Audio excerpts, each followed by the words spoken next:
care about your fashion choices, cargo shorts are out, flip-flops are only appropriate on the boat, and please throw away that stained t-shirt from college. You may be thinking, EG, that's all I own. What do I do?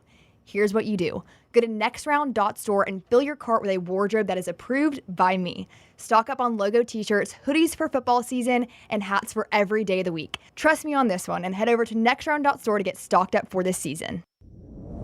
Jim Dunaway, Lance Taylor, Ryan Brown.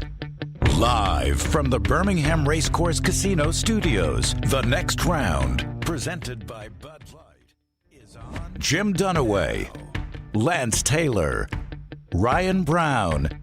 Live from the Birmingham Racecourse Casino Studios, The Next Round, presented by Bud Light, is on now. All right, we're live now as we get rolling into a Monday after chaos again on a football Saturday. Brown loves it. He'll tell you that throughout the show today, how much he loves football now in the college football world. I saw him talking about that on social media. If you'd like to know who's going to win on a Saturday, at least some stability, you probably don't like it because it does seem to be all over the place every Saturday. It was another, bye weeks are good weeks. Because you can't lose on a bye week. Oh, you can win sometimes, my friend. We had some teams win on a bye week. Yeah. I heard you talking to Marcelo when I was in the sales office. Colorado definitely They were one of the biggest winners of the weekend. And I do agree with what Marcelo said. I thought it was interesting going back to media days, and we were talking about the Big 12, and I thought there were 4 teams realistically that could win the conference, and there were other people, 6, 7, 8. I thought it would be a wild year in the Big 12, but I do agree with what Brandon said. There's not a dominant team in the Big 12. There is not. The Big 12 is interesting. I would submit to you, Alabama and LSU got a small win on a bye week. I think an A&M loss helped them. It did. That's a potential team that could get out of your way if Texas beats A&M. I brought this up, and I know you guys kind of scoffed at it, that there was a possibility that 12-0 Iowa State and 12-0 BYU play, and the loser gets in. Yeah. And now that ain't happening. That's the way I looked at it. Was the big stories out of this weekend was the Big 12 became a one-bid league, and likely, barring an upset in the ACC championship game, in my opinion, if Miami wins out, the ACC is a one-bid league. Clemson's out of the way. I don't think SMU could get in. Yeah, I had some interesting scenarios that I brought up last week, and they're gone. Yeah. If SMU wins and Miami doesn't lose until the ACC championship game, they can still get 2 and eat up a spot. But if you're an SEC team trying to get 5 in, and I think there'll be good SEC teams left out, Iowa State losing late to Texas Tech was huge, and Clemson getting dominated by Louisville, all the blocked field goals, was huge as well. So those were 2 big pluses if you're wanting to be the 4th and 5th team out of the SEC. That was really, really big. And I thought that was huge for those teams like Alabama. If they're able to survive Baton Rouge, we'll talk about that game throughout the week. Overtime today coming up. That will have the Kalen DeBoer news conference. No Hugh Freeze news conference today. Auburn losing and going into a bye week. But overtime today, and we'll talk more about Alabama and LSU coming off the bye, both teams coming off the bye. But let's start with what was the biggest story around here and a talking point, though I don't think the two are alike, that Hugh Freeze at this point in their coaching stature has a worse record than Brian Harsin. Graphic has been sent out from our social media account at Next Round Live. For those that don't think Taylor Korn ever sends out anything negative about Auburn, there's a beautiful graphic that she's constructed today that looks 100% like a negative about Auburn, that Hugh Freeze is worse than Brian Harsin record-wise right now.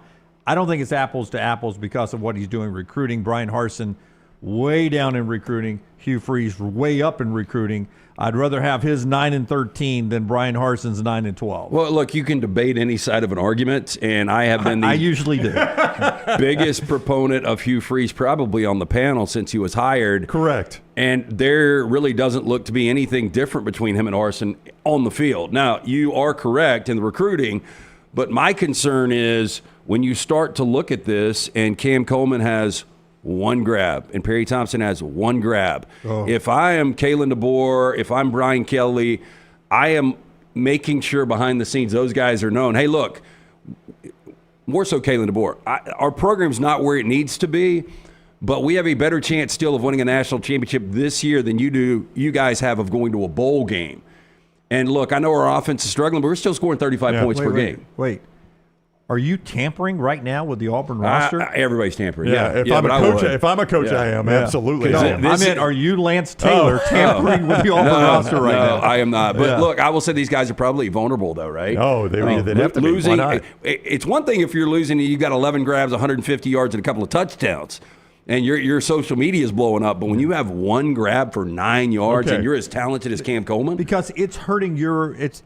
I know the NFL can fine you. The greatest receiver of all time came from Mississippi Valley State University that is and correct, Jerry Rice. One of them. They'll find you. They found Walter Payton. They'll find great players. The NFL is just fantastic at that. But as far as maybe over exceeding your draft status, if you're not putting up college numbers, it hurts your NFL initial cash grab, right? You would think, yeah. I mean, if you're looking bad. I mean, at some point, do you guys believe the saying, Bill Parcells was one of the first I heard say this. He may not have invented it. It's not exactly like, inventing the A-bomb.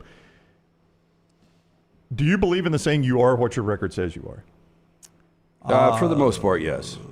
Yes. I do. Different points in the year. I was going to ask that. Where does it start? Where do you start saying you are what your record says you are? I believe you are what your record. You got to play a whole season. Yeah. But by the time I play you, South Carolina is better than its record right now. There's no doubt. South Carolina is a good football team. I think Vandy is better than its record shows. Probably so. Yeah. Right? I don't think Penn State is as good as this record shows. And then we'll get to James Franklin in a little bit, but he is what his record says he is against top. There's just enough evidence to say this guy is no good against the top of the And if you're a Penn State fan, you got to be super frustrated. I think you understand that. I'm not sure Georgia is as good as its record is. But I was just primarily talking about in coaching, which I think that's where that stat gets you, or that saying gets used the most, is you are what your record says you are. And I don't know where we start to say that for Hugh Freeze. A lot of people have already started to say it. This is who he is.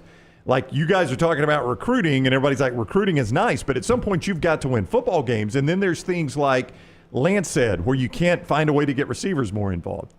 Jarquez Hunter is standing on the sidelines the whole second half. Yeah, 2 touches. Hey, it was 12 for the entire game. It's just not enough. Who was leading the SEC in rushing? It was Jarquez. Coming into that game, it was. And then Hugh Freeze is asked about it after the game, and he's like, well, you look winded to me. And I'm like, He looked winded? Gassed, I think was he looked gassed. I'm like, the dude had 10 carries in the first half and just had halftime. How can he be gassed? He had 12 for 50. I mean, do the math. I know. How can he be gassed? It's not like he's running up and down the field for sure. 4 yards a carry. Yeah. And then, and it was insignificant, but when you call a timeout with 2:01 on the clock in college football now with a 2-minute warning, that shows you that you're not in the game. You're not in the game. Your head's not in the game. Yeah. When you call a timeout with 2:01 to go, you're not paying attention to what's going on. That's the only explanation. And it's, there are people out there that think that Hugh is self-destructive. I don't think the buyout's that much, though. You guys remind me. I'll look it up. I think they were able to get Hugh on the cheap when it came to a buyout just based on the history and the fact that they were giving him another opportunity in the SEC. I'm going to guess, I'm going to say $38 million. Oh, I don't even think it's close to that. After the season, according to Sports Illustrated, his buyout will be 20.3. Yeah. Boy, we are a season and a half into this. I can't believe we're already talking buyout with Hugh Freeze. Saying, if I'm an Auburn fan, fan, enough. I don't think I could live the rest of the way 20.3. Because here's the thing. Why are we not getting better? Yeah. I watch a Louisville team that is out of everything on Saturday night, and they played their asses off on the road in Clemson. I'm more comfortable saying this now than I was when you guys asked me, because when you asked me this, it would have felt like I was just saying it because Alabama got beat by Vandy. And that's why I didn't want to jump in on this is the best Vandy team of my lifetime. Because just admit it. But I've already admitted it after they lost a game to Texas. They came down to an onside kick, by the way. Said, okay, this is the best Vandy team. It is. This is a trap game. I mean, Vandy doesn't have many trap games, guys. And this was a trap game for Vandy, right? This was a Vandy trap game. South Carolina on the horizon. That's right. It's a Vandy trap game. They got up and coming South Carolina, the verge of the top 25 South Carolina. Vandy college football rankings coming out. They knew if they won, they would be in the conversation, possibly to sneak into the college football rankings. On the road, coming off the Texas game, this was a trap game for Vandy on the road at Auburn, and they won the game. I mean, that took some guts and great coaching for Vandy, this is the best Vandy team in my life. Yeah, and for Vanderbilt, Welcome aboard. 416 on third downs, only 227 total yards. You played right with them time of possession-wise. It was one of the keys that Brown and I were talking about on Friday. You know, there are two numbers that really jump how dominant Vanderbilt is in time of possession and how bad Auburn is on that stat. And that stat doesn't matter unless you're not taking advantage of your possessions. And obviously Auburn didn't. 7 points. They were 2 of 13 on third downs. But Vanderbilt, the numbers are never there. Nope. They just play really good, sound football. Only 3 penalties, 0 turnovers. And where they're really good is Vanderbilt, and Scott is showing you video of what ended up being a little bit of a ruckus at midfield there. Yeah. A lot of talking going 54 on. was chirping. Yeah, big 54 time. chirping, big He's time. a talker. Yeah. You know, he's a hype man. He's hyping up. But it was Diego all legitimate, Pavia. everything he said. Yeah, he didn't say anything He's wrong. 3-0. He owns this place. Yeah, Auburn fans, Auburn players did not like it, and some would say Auburn players showing more fight there than they did in the game, but I'll let the fans say that, not me. Well, actually, no. They just talked. They didn't push anybody. They didn't get physical. That is going to be a cool story for Diego with his grandkids one day. It really is. But the thing Vanderbilt is exceptionally good at, Jim, exceptional, or either one of you, is these long drives that bleed the clock. And they put another one on Auburn. What was that, 8.5 minutes? The one where Auburn 14 plays, 78 yards, where they actually tried to get leverage on the block kick. Yeah, which, by the way, I know Auburn fans are upset. That is a clear penalty. The guy jumps and lands on one of the linemen. You cannot do that. Was it called in your Dolphins game? I forgot which game it was called in the NFL. I yesterday. called it Saturday in a big game I was watching. Oh, it was Oregon and Michigan because Michigan did that. Wasn't it Oregon and Michigan? Yeah. Somebody Oregon. did that weird thing and they lined up over the center, which you cannot do. That was what was called there. But there was one yesterday where they got called for leverage. Yeah, I mean, too. that's just it's They're a penalty. going You to can't do call it. that. It's a weird But yeah, penalty. You don't see it a lot. 8:53 was drive time. Yeah, so that's what they do. And they just take away game from you. And then all of a sudden you're Auburn and crap, now I'm down. Yeah, how are you gassed? Yeah, you're never on the field. They didn't have the ball. What did Auburn do on the very ensuing drive after the 8:53? It wasn't a 3-and-out, was it? If you'll give me 2 seconds, I'll tell you. Joe, what you got? It One was we need to close do here. Yeah, I want you to hear from Diego Pavia afterwards, and this is our Odie's sound of the day from Auburn. Pavia, this team plays with a chip, and here are the two talkers that you saw in the altercation video, 2 and 54, talking about the Diego Pavia chip. I mean, I'm just super blessed, highly favored. A lot of people didn't take a chance on me. You know, they're just another team that didn't, and so I just want to, make them pay for what they did. They thought I got lucky, like you heard, like what they were saying in the interviews. Like they thought I got lucky last time I was here. So just to prove it twice, I'm that type of guy. Just come out, give it all I got on Saturdays, and so today was an ugly win, but we found a way to win. They didn't want none of us out of the portal. You know what I mean? They basically told all of us, like, you ain't good enough. So that's a chip on the shoulder. That's what we lead with, and so we're just ready to come out every Saturday and come compete. Took me 2.5 months. I figured out who he finally is, though. Diego Pavia? Yep. Who? He is the Danny DeVito, Tim Tebow. Hear me out. Have you ever seen the movie Twins? Yes. And you got the perfect specimen of Schwarzenegger, and then his twin is Danny DeVito. Yeah. DeVito Tebow. This guy is DeVito Tebow. I love he's got it. a Yep. little bit of the look. There you go. He plays like him, We but found like an it. F version of Tebow, Yeah. but he finds a way to win. This is Danny DeVito DeVito Tebow. Tebow. I love it. He is Tebow that takes days off from arm day. Yeah, that's it. Dude, have you seen Tebow recently? Oh, he's He's a He's middle monster. linebacker. I Yeah, know, he looks like he played yesterday. I mean, honest to on the goodness, defensive side. Would baseball Hall of Famers vote Tebow into the Hall of Fame? I mean, there's some questions no. there, right? Yeah, the writers would not. I Yeah. can tell you. I don't know there's how some questions. often you can work arms. Yeah. You can only do so much. Yeah. And I saw the McMahon documentary finally last week, and for Vince McMahon to go from businessman to like a raging He steroid admitted freak. it. I took it. Yeah. I took the steroids. Yeah, there was no, there was no penalty. By the way, I'm a wrestling fan. You missed that last Yeah, week. you missed that. Lance has you? come around after this documentary. Was Loved that it. not a great documentary? I can't believe the storylines and how just absurd everything was. I mean, I was just laughing my ass off the entire time. But I didn't watch wrestling. I didn't And either. so it made the storyline fantastic. It was all new to me. We missed out is what we did. yeah. I want to go back to Lance's question because you said, what did Auburn do? And this is another where you're like, Hugh Freeze, what's going on here? Because you've got to find a way to at You least got to get keep, 2 possessions. You've got to keep your team on the field. That's right. though. 17-7 after the 8:53 drive where the field goal got overruled by the penalty and then Vandy goes on to score. So they're up 17-7. That's the drive where Auburn drove it to a 4th and 4 and settled for a field goal, which I did not understand if we're just going to break down everything. Towns Magoo, I don't know that I would kick another field goal with No, that guy. you can't. I'm 4 downs. If I get inside the 40, I am full 4 downs, my man. I made a point to not say anything about Towns today. So No, I you mean, can I hate it for the kid. He's put in a tough situation he wasn't ready for. Obviously, McPherson is sick and can't kick, and that's unfortunate. But Towns Magoo, Is Towns not on scholarship, though? I don't know. I don't think so. I mean, he's backup kicker if you got him on scholarship. Still, I mean, what's he doing all day? Not. Okay, I'm gonna be quiet. I don't You know. get to your Okay, point. yeah, but Towns Magoo missed the field goal. It's 4th and 4. I think if you're Freeze, you got to go for that. Like, that's the play where you're like, okay, whole game's right here on this one play, and now you've put it on Towns Magoo, who's completely undependable at this point. I'm making all the money. I'm gonna put it on Hugh Freeze. That's I'm right. not gonna put the walk-on kicker out there. That's right. The Who's not even backup supposed to kicker. be playing, yeah. Right. It's gonna be on us. Peyton, you and I are making a lot of money. Go out there and get a 4th and 4. Yeah, I mean, that's what you've got to do at that Do point. you and guys keep the pressure on. And I know Hugh has said, like, a lot of this falls on me, but is he taking enough accountability? Yeah, enough to me. I mean, this is it's pathetic. Now we're talking about this is going to be the 4th consecutive losing season. We cannot talk about Auburn, at least in the present, about them being not a top 25 program, but a top 40 program. before you tell me about Odie's, I will say this: Hugh Freeze isn't giving me the old I'm going to give up play calling this year. Maybe we should. Maybe I should start calling plays. He's calling plays. I think That's he's been right. asked about it. Look, we're not to that point. I'm calling plays, and I don't want you as my head coach if you're not going to call plays.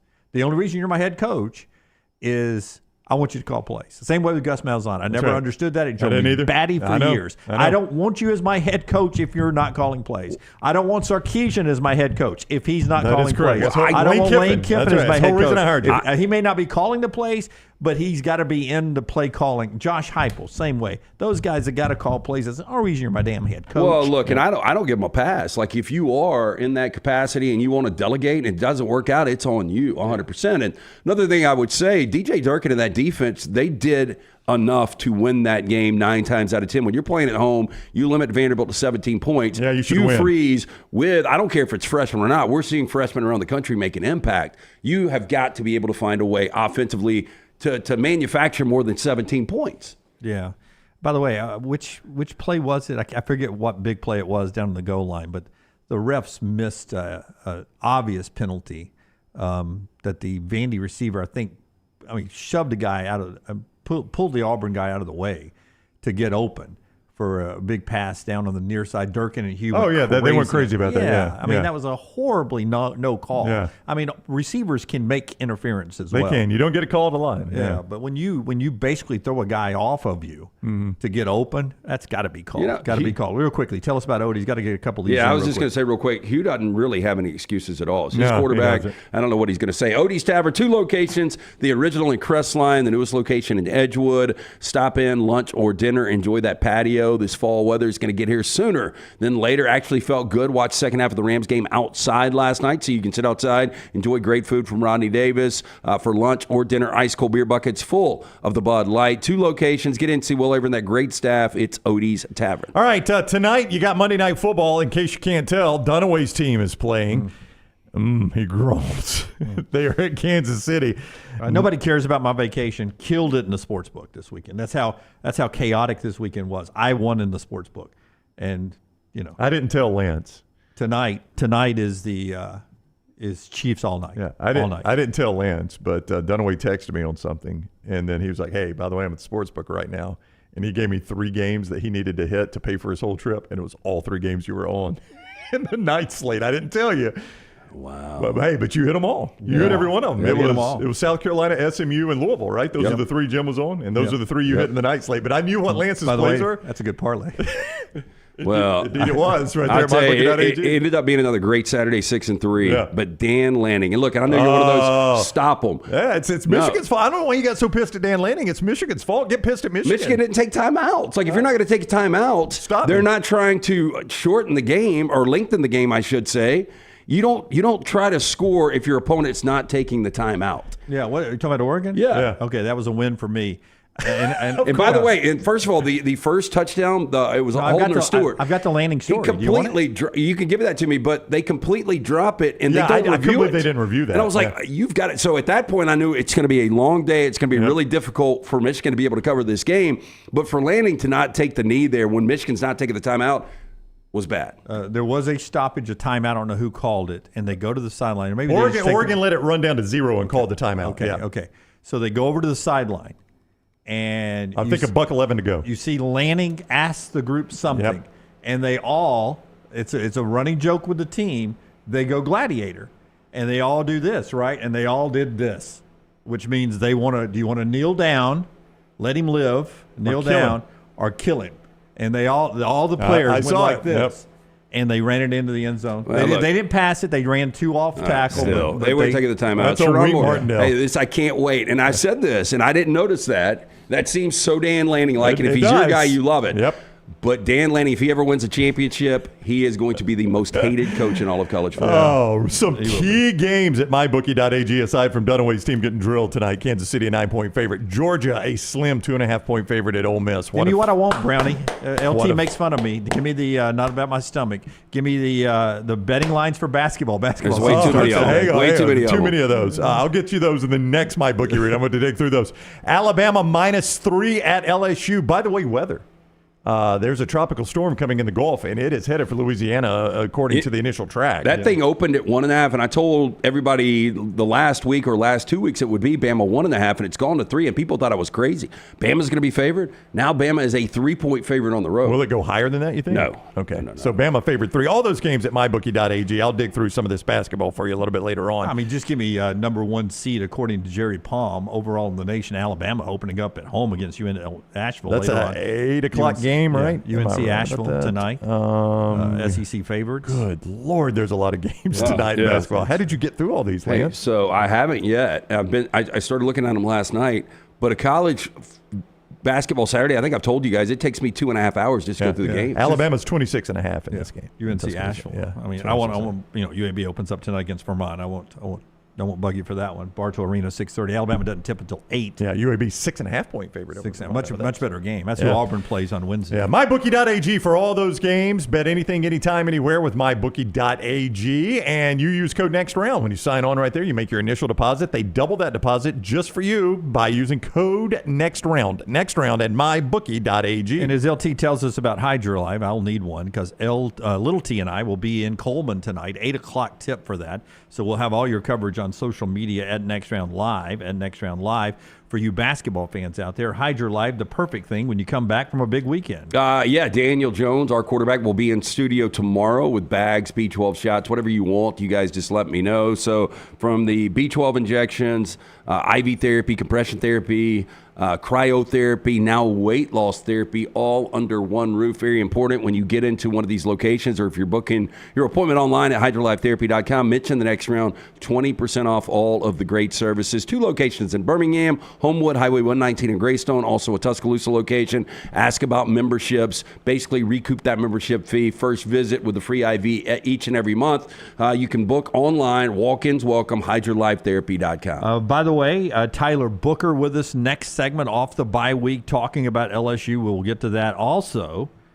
Also, Joel Klatt coming up at 10:30 today. We'll get Joel Klatt's thought on Ohio State and Penn State. Before all that, what did you guys think of Ohio State and Penn State? Penn State gets a 10-0 lead. Yeah, I mean, a gift. Will Howard is melting under the pressure. Yep. Crowd looked like it got to him. And then Penn State seems to forget they have the best player on their roster at tight end, and he became their best Wildcat quarterback, their best running back. He was their best everything, but they, for some reason, forget he's on the team when they're in the red zone. Colton Nicky's done a really good job with Tyler Warren, though, and he is by far the best tight end in all of football. And after our pregame show, I talked about this a little bit on the Lance's Lock pregame, that they run absolutely everything through him. It's crazy just watching old redheaded tight end where he does everything. Unless you're first and goal at the 5 and you need a touchdown. And he doesn't touch it.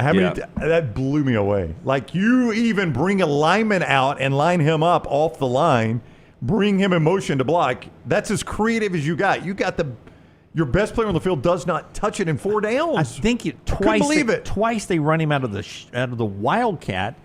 And both times he gashed them for like 6 to 7 yards. How's that not one look in the zone, or line him up, tied out sweep or dive. 3 carries, 47 yards for this guy. You don't need 47 yards. You need 3. Right. Yeah. How does he not touch the ball? It's baffling to me. Well, I thought Ohio State would win this game with defense. I think Brown was blown away with the stat that I threw out last week that you probably haven't heard, Dunaway. But since 2022, only 2 teams have scored 17 or more on Ohio State. And that was still Michigan, alive. and it was Oregon this year. This defense, Jim Knowles, say what you want, the offense at times, especially running the football, and with what has become a patchwork offensive line, goes into a hole sometimes. But that defense comes to play each and every week. Yeah. And to only give up 6 points. Yeah, that was it. Pick six. The pick 6 went, that's not on your defense there. The interception before the half was just an incredible play. Just an incredible play to make that interception before the half. And it's like you thought, like with the naked eye, are they going to go to review to see if he caught this? Oh, I know. That may be a touchdown. Review for the interception. And Klatt's like, oh, my God, I think that's an interception. I mean, nobody could see that because it was on that near side, so it got blocked out by the stands. Yeah. It was. I mean, it was the right call. Oh, 100%. It was 100% an right interception. There's no doubt. But you had to watch that ball, see if it moves, bobbles, or anything all the way to the ground, and it did not. So a big win for Ohio State. Big win for Ryan Day. Bad loss for Penn State. Bad loss for James Franklin. Tyler, can you give me cut 7? Because, Brown, you talked about this with Marcelo. Just a bad look. Tyler, if you can give me cut 7. Cut 7, man. I want you to hear from James Franklin here. Frustrated with the fans going to the locker room, yelling with some students. At least tell me your name. Tell me your name. If you're gonna talk to me like that, you got to at least back it up with your name. He gets asked about frustration with the fans. Coach, you saw fans throwing things on the field, booing, very frustrated. What's your message to them about today's game? I understand their frustration. Guys in the locker room are just as frustrated, if not more, but college football has changed. And we have an opportunity moving forward to right some wrongs from today. And that's what we're going to focus on. I get it. We get an unbelievable crowd here. We get unbelievable support. You don't do that without passion. And there's great things that come from that, and there's hard things that come from that. That's part of the job. That's part of the job, and I own it all. I own it all. Yeah. I'm confused what he was saying. College football's changed. Well, he's saying this loss doesn't kill us. We're in the playoffs still, which if I'm a fan, that is the last thing I want to hear my head coach say. But it's true. But if you lose, though, I mean, you don't want to go in there and it's, the poor me's that the season's over because it's not that anymore. I mean, in fact, their schedule's a breeze. Oh, no, they're in the playoffs. They're hosting a game. Oh, I didn't know that far.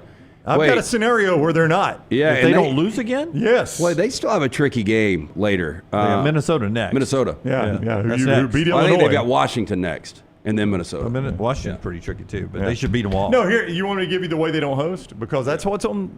This is it. This is in play, and you just tell me what you think happens here. You think they would drop below an 8 seed? Well, hang with on. one loss to Ohio State. Hang on.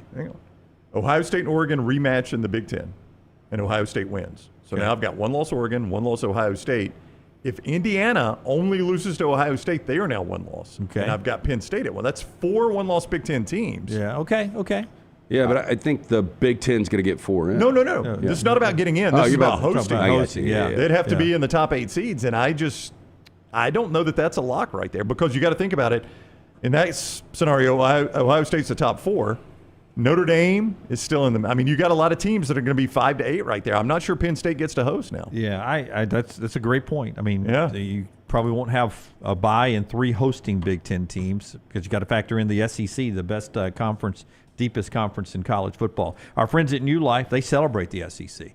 We'll talk to Tyler Booker coming up. He's part of the Daniel A. Moore print, The Legend. He helped with The Legend while he was in Tuscaloosa. So did every other Alabama player under Nick Saban. 6 national championship. You can pre-order yours right now, DanielMooreArt.com. DanielMooreArt.com. They're ready to go out, so go ahead and jump in and get that. Our building already has the Christmas tree up and the wreaths out. Yeah. So Christmas season's here. Get that 2025 calendar. It's available. Great stocking stuffer. Use the coupon code TNR for 20% off with our friends at DanielMooreArt.com and also our friends at JohnsonRVCenter.com. Roll out this winter, next spring with Johnston RV. Yeah, you go see the leaves changing in America with Johnston RV Center. I-65, exit 304 in Coleman, 334 in Decatur is where you find them. Look, Veterans Day is just around the corner. They love the United States military the way we do. They give you great discounts. They're already giving you discounts. Travel trailers as low as $145 a month, $45,000 and more off fifth wheels. But if you are a veteran or you're active duty, just ask them about a great discount. Just an extremely small way of saying thank you for what you've done for this great nation. JohnstonRVCenter.com. Tyler Booker is next. Everything Next Round is on demand now in the podcast section at nextroundlive.com. A legendary coach once said, "It's not the will to win that matters. It is the will to prepare to win." Hi, I'm Bobby Humphrey, Vice President of Business Development for Bryant Bank, and I can tell you that our Bryant bankers have the dedication and the experience to put together a financial game plan that is right for you. At Bryant Bank, we specialize in community banking and offer personal and business loans, checking and savings account, mobile banking, and treasury management services. Stop by one of our 18 offices across the state of Alabama to find out what unbeatable service and legendary results are all about. Things fall apart. There's even a book about it, but that doesn't mean you have to break the bank to fix them. Ryan Brown here for the Next Round. Our friends at Mortgage Right have a new renovation option that will make repairs and other home improvements easy. If you've recently purchased a home and find yourself short on cash, or you're looking to buy a fixer-upper, Mortgage Right's renovation loan program can help you spruce up your space. Repairs can be made to your roof, plumbing, flooring, and more with the help of top-notch mortgage professionals. So get your fix by visiting mortgageright.com/TNR. And MLS 2239, Equal Housing Lender. Hey, there's nothing worse than waking up to a plumbing problem. Don't get caught in a flooded house. Call the guys at Hemp Hill Services. Adam, Chad, and the team at Hemp Hill are the only ones I trust to fix it and fix it right the first time. Hemp Hill Services does it right and always at a fair price. For all of your plumbing, cooling, and heating needs, trust the name that Birmingham has trusted since 1954. That is Hemp Hill Services. Call now, 205-229-2090. That's 205-229-2090. Twin Peaks is the best in the game. Here, you're in the red zone for every college rivalry and divisional matchup all season long. I mean, where else are the scenic views as good as your view of the game? Only at Twin Peaks, the #1 sports bar. Hey, for all of your IT and printing needs, reach out to our friends at Xerox Business Solutions. Look, I'm still one of those old school guys. I print my notes every single day for the show. If you watch the show here on the Next Round, you see all the notes in front of me. From day one, Xerox Business Solutions, they've been with us here at the Next Round. Local for over 45 years. For all of your IT and printing needs, visit XeroxBusinessSolutions.com or call 205-969-3000. That's 205-969-3000. Just because you've quit going to the gym, it doesn't mean that you have to quit gym altogether. Dunaway, that is. With our Next Round podcasts open 24/7, 365, you can access gym anytime you'd like. While you may have done away with your treadmill routine, our version of Dunaway is standing by ready to get you back to your absolute best. Find all that lovely Jimmy D-led content on Spotify, Apple Podcasts, Google Podcasts, and in the podcast section of nextroundlive.com. This message is sponsored by Jimmy Crypto Inc. and Jimmy Crypto for President. From the creators of The Next Round comes two new sites, covercrimson.com and thebarnauburn.com. Two team sites with the same excitement and information-driven content that you get every day on The Next Round. Live daily shows, recorded shows, free of charge, plus premium content with insider information starting at just $1. And it's the perfect gift for the Alabama or Auburn fan in your family. Covercrimson.com or thebarnauburn.com. Sign up today. Happy football season. At the Next Round, we strive to make our loyal listeners feel like they're a part of the action all season long. My name is Emily Grace McWhorter, and I do that by bringing you along for any given Saturday in Auburn or Tuscaloosa. From pregame warm-ups, touchdowns that make you feel a part of the play, and everything in between, our goal is to make you feel like you're inside Bryant Denny or Jordan Hare. Follow along on our social media at Next Round Live on Instagram, X, and Facebook. Also, check out thebarnauburn.com and covercrimson.com while you're at it. Here's to fall Saturdays. Hang out with the Next Round on the go. Whether you're driving to work, running errands, sitting on the beach, or you just need a break from the real world, we can keep you company. Check out the Next Round, Mystery Fifth Hour, and our other shows on your favorite podcast app. We'll meet you there.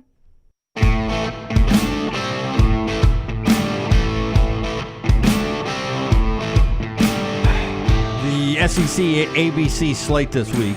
Florida and Texas. Florida will have a walk-on third-string quarterback on the road at Texas. 11 o'clock ABC. But is that a problem? Yeah. He scored a touchdown against Georgia. Didn't think he played well, though. Yeah, well, I mean, it was a lot to ask of the guy. Georgia Ole Miss, 2:30 on ABC. And then from Baton Rouge with weather in the forecast, Alabama and LSU, 6:30 on ABC primetime. Tyler Booker, he's going to be at that game, Jim. I hope so. Yeah, Book going to be playing. I hope so. You're going to be there. What's up, Booker? How are you today, my friend?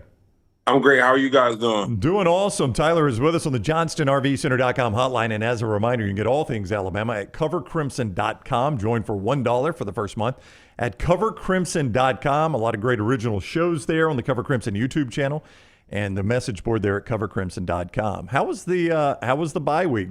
What games did you get to watch? The bye week was great. I was able to spend a lot of time with my family. Some games that I watched the A&M and South Carolina game. I also watched the Florida and Georgia game as well. Those are two games I paid close attention to. Then the Penn State and Ohio State game too. Those are all really good games. And then before we get started, I want to say it's like that penalty that number 6 got for like just stepping over a guy. That was crazy. That is like, game. Yeah. I mean, you've been called for a personal foul or two in your time at Alabama.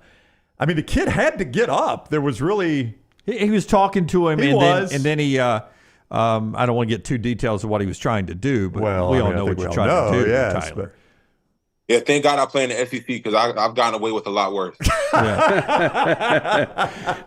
Hey, so when you're sitting on the couch and you're watching these games, and look, a lot was made coming into the game that Josh Simmons, their left tackle's out for the season, and this offensive line's been a little shaky. Is that what you're focused on when you watch a game? Is it not necessarily following the ball? I'm more watching what's going on up front. Yeah, sometimes, but I really try to enjoy being a fan because there are times where I'm very analytical of the offensive line play, and then I get into like, okay, what scheme was going on? Because there's people I know I don't want to be one of those people at home, be like, oh, 52 didn't block that guy. Well, sometimes it's designed for me not to block that guy, so I try to just sit back and enjoy being a fan. Listen, you're the first athlete we've had a chance to talk to. We'll talk Alabama, LSU in a second. But did you see the Saquon Barkley backwards leap over the player yesterday? What do you think of that? I mean, there's some stuff that you can't teach, like that it factor. Like you can tell that somebody has it from a young age because there's ways that they move their body. There's ways that they have a certain level of awareness and they can do things that other people can't. And there's things that you can't teach. Like you can't teach that. Yeah. So he has that it factor for sure. So take me into a film room with the guys watching back the tape. How will the room react when they show that in film breakdown with the team and the coaches and they show Barkley jumping backwards over a player?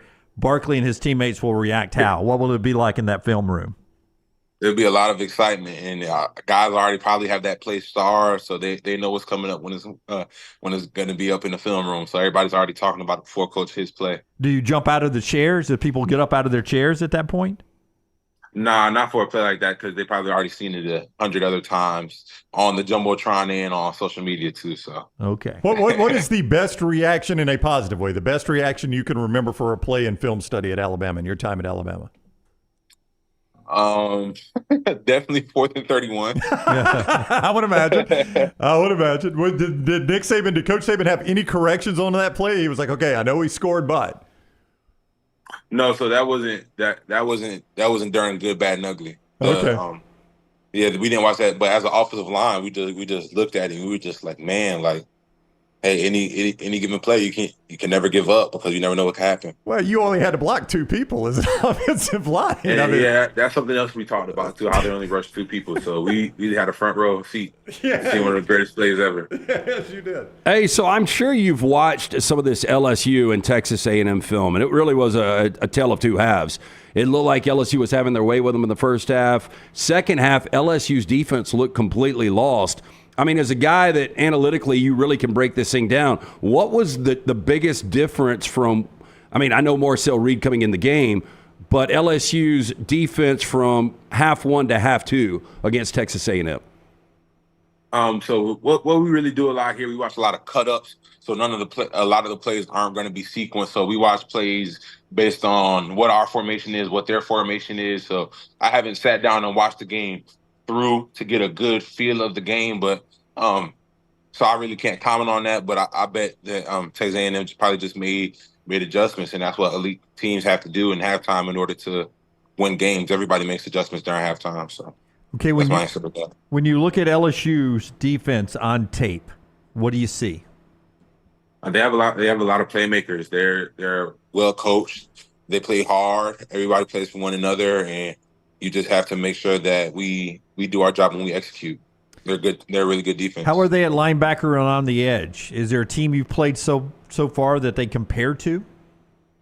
I don't want to really compare one opponent to the other, but they have really good edge rushers and they have really good linebackers as well. It's going to be a really tough, hard-fought SEC game. Tyler Booker is our guest on the JohnstonRVCenter.com hotline. What did your team learn about dealing with the crowd at Tennessee that could help you in this game in another hostile environment? It's really hard to describe to people who haven't played in that environment, like the Tennessees, like the LSUs, like everywhere else in the SEC, where it's going to be really loud to the point where you can't hear the person next to you.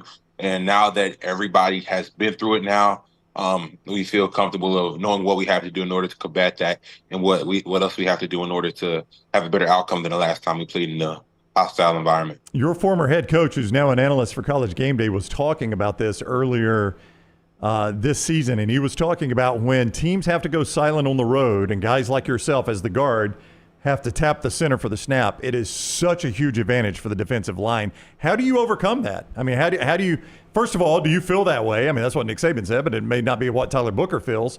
And how do you overcome that? Yeah, I don't see it as a disadvantage. I just see it as me having to do what I have to do to help my team win the football game. So I don't see it as a disadvantage. It's just another element that we have to overcome, and that's something that I'm willing to do, something that everybody on the team is willing to do. So if that's what it takes, that's what it'll take, and we'll adjust accordingly. But I'm very excited to go play against a great defense in the hostile environment. More than likely, this will be your last game ever in Tiger Stadium. I know you're not going to lose any sleep over that, but the last time you guys were there, you lose 32-31. They walk it off in overtime with a 2-point conversion. What do you remember most about that meeting?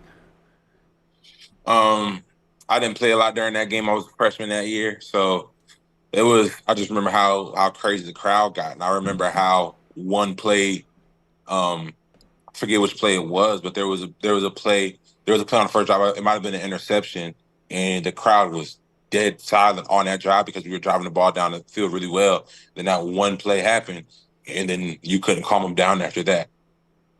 Tell me about Jalen Milroe's mental and physical shape going into this game. You've been around him this off week now. He's really close with you. Where's the mindset of QB1 for this team heading to Baton Rouge? His mindset is exactly where it needs to be, and that's on winning the game. That's on helping us get better. That's on helping himself getting better. And that's on his mindset is on leading and doing whatever he needs to do in order to help us win. But whenever that's the quarterback's mindset, I really like our chances.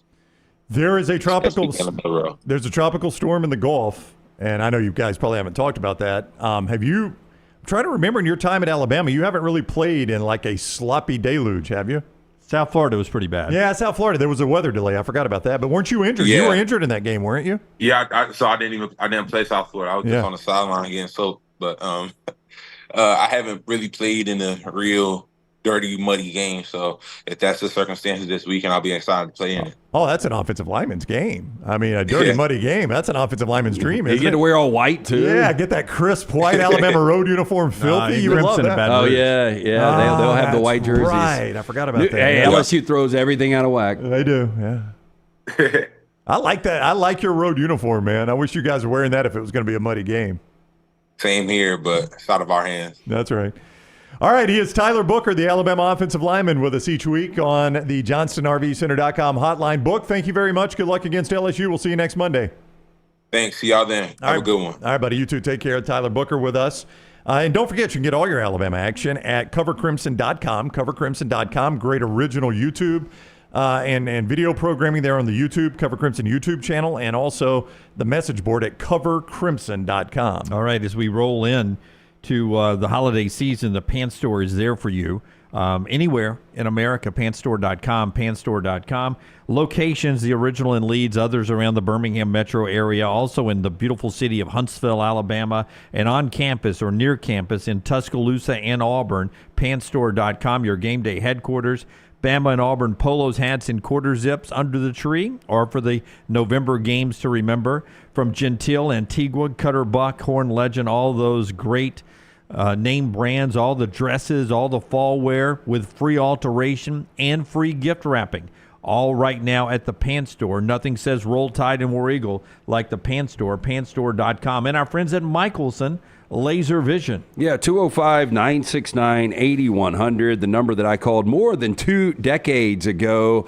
Ask for Amy Toe, the next round Cynthia. She's going to hook you up with a hassle-free consultation, 0 to lose, to find out if LASIK is right for you. Do you or your family member need to make your benefit selection at work now? Do you know your FSA or flex spinning can be used to help you see clearly without the hassle of glasses or contacts? Yes, LASIK and Michelson Laser Vision might be a good choice. Book that free LASIK consultation today with Dr. Mark Michelson, Dr. Jen Michelson. Find out if you can use your FSA or Flex Plan funds to get freedom from the hassle of glasses or contact lenses. It's as simple as calling 205-969-8100. They will find that answer out for you. For more information, michelsonlaservision.com. Okay, so you do have basketball starting today, Brown. I saw it from one of my follows on social media.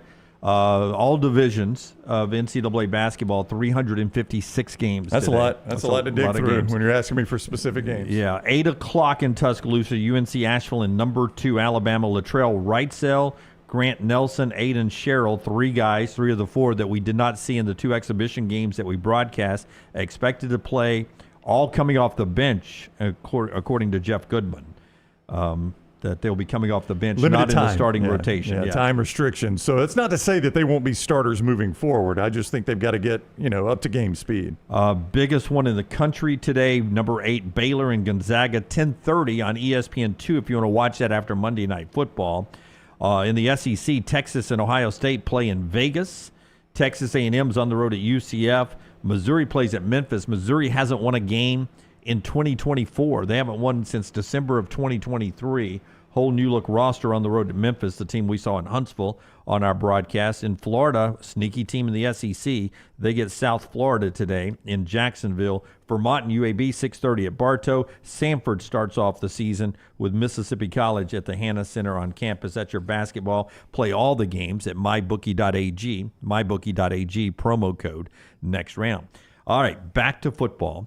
Into the NFL, coming off of Booker here. We'll get back to the college game coming up at the top of the hour. In the National Football League yesterday, Derrick Henry got his 100th career touchdown. Hall of Famer? Yep. Oh, yeah. 100%. Yeah. So Hall of Fame, Derrick Henry gets that magic 100. Baltimore annihilates Denver 41-10.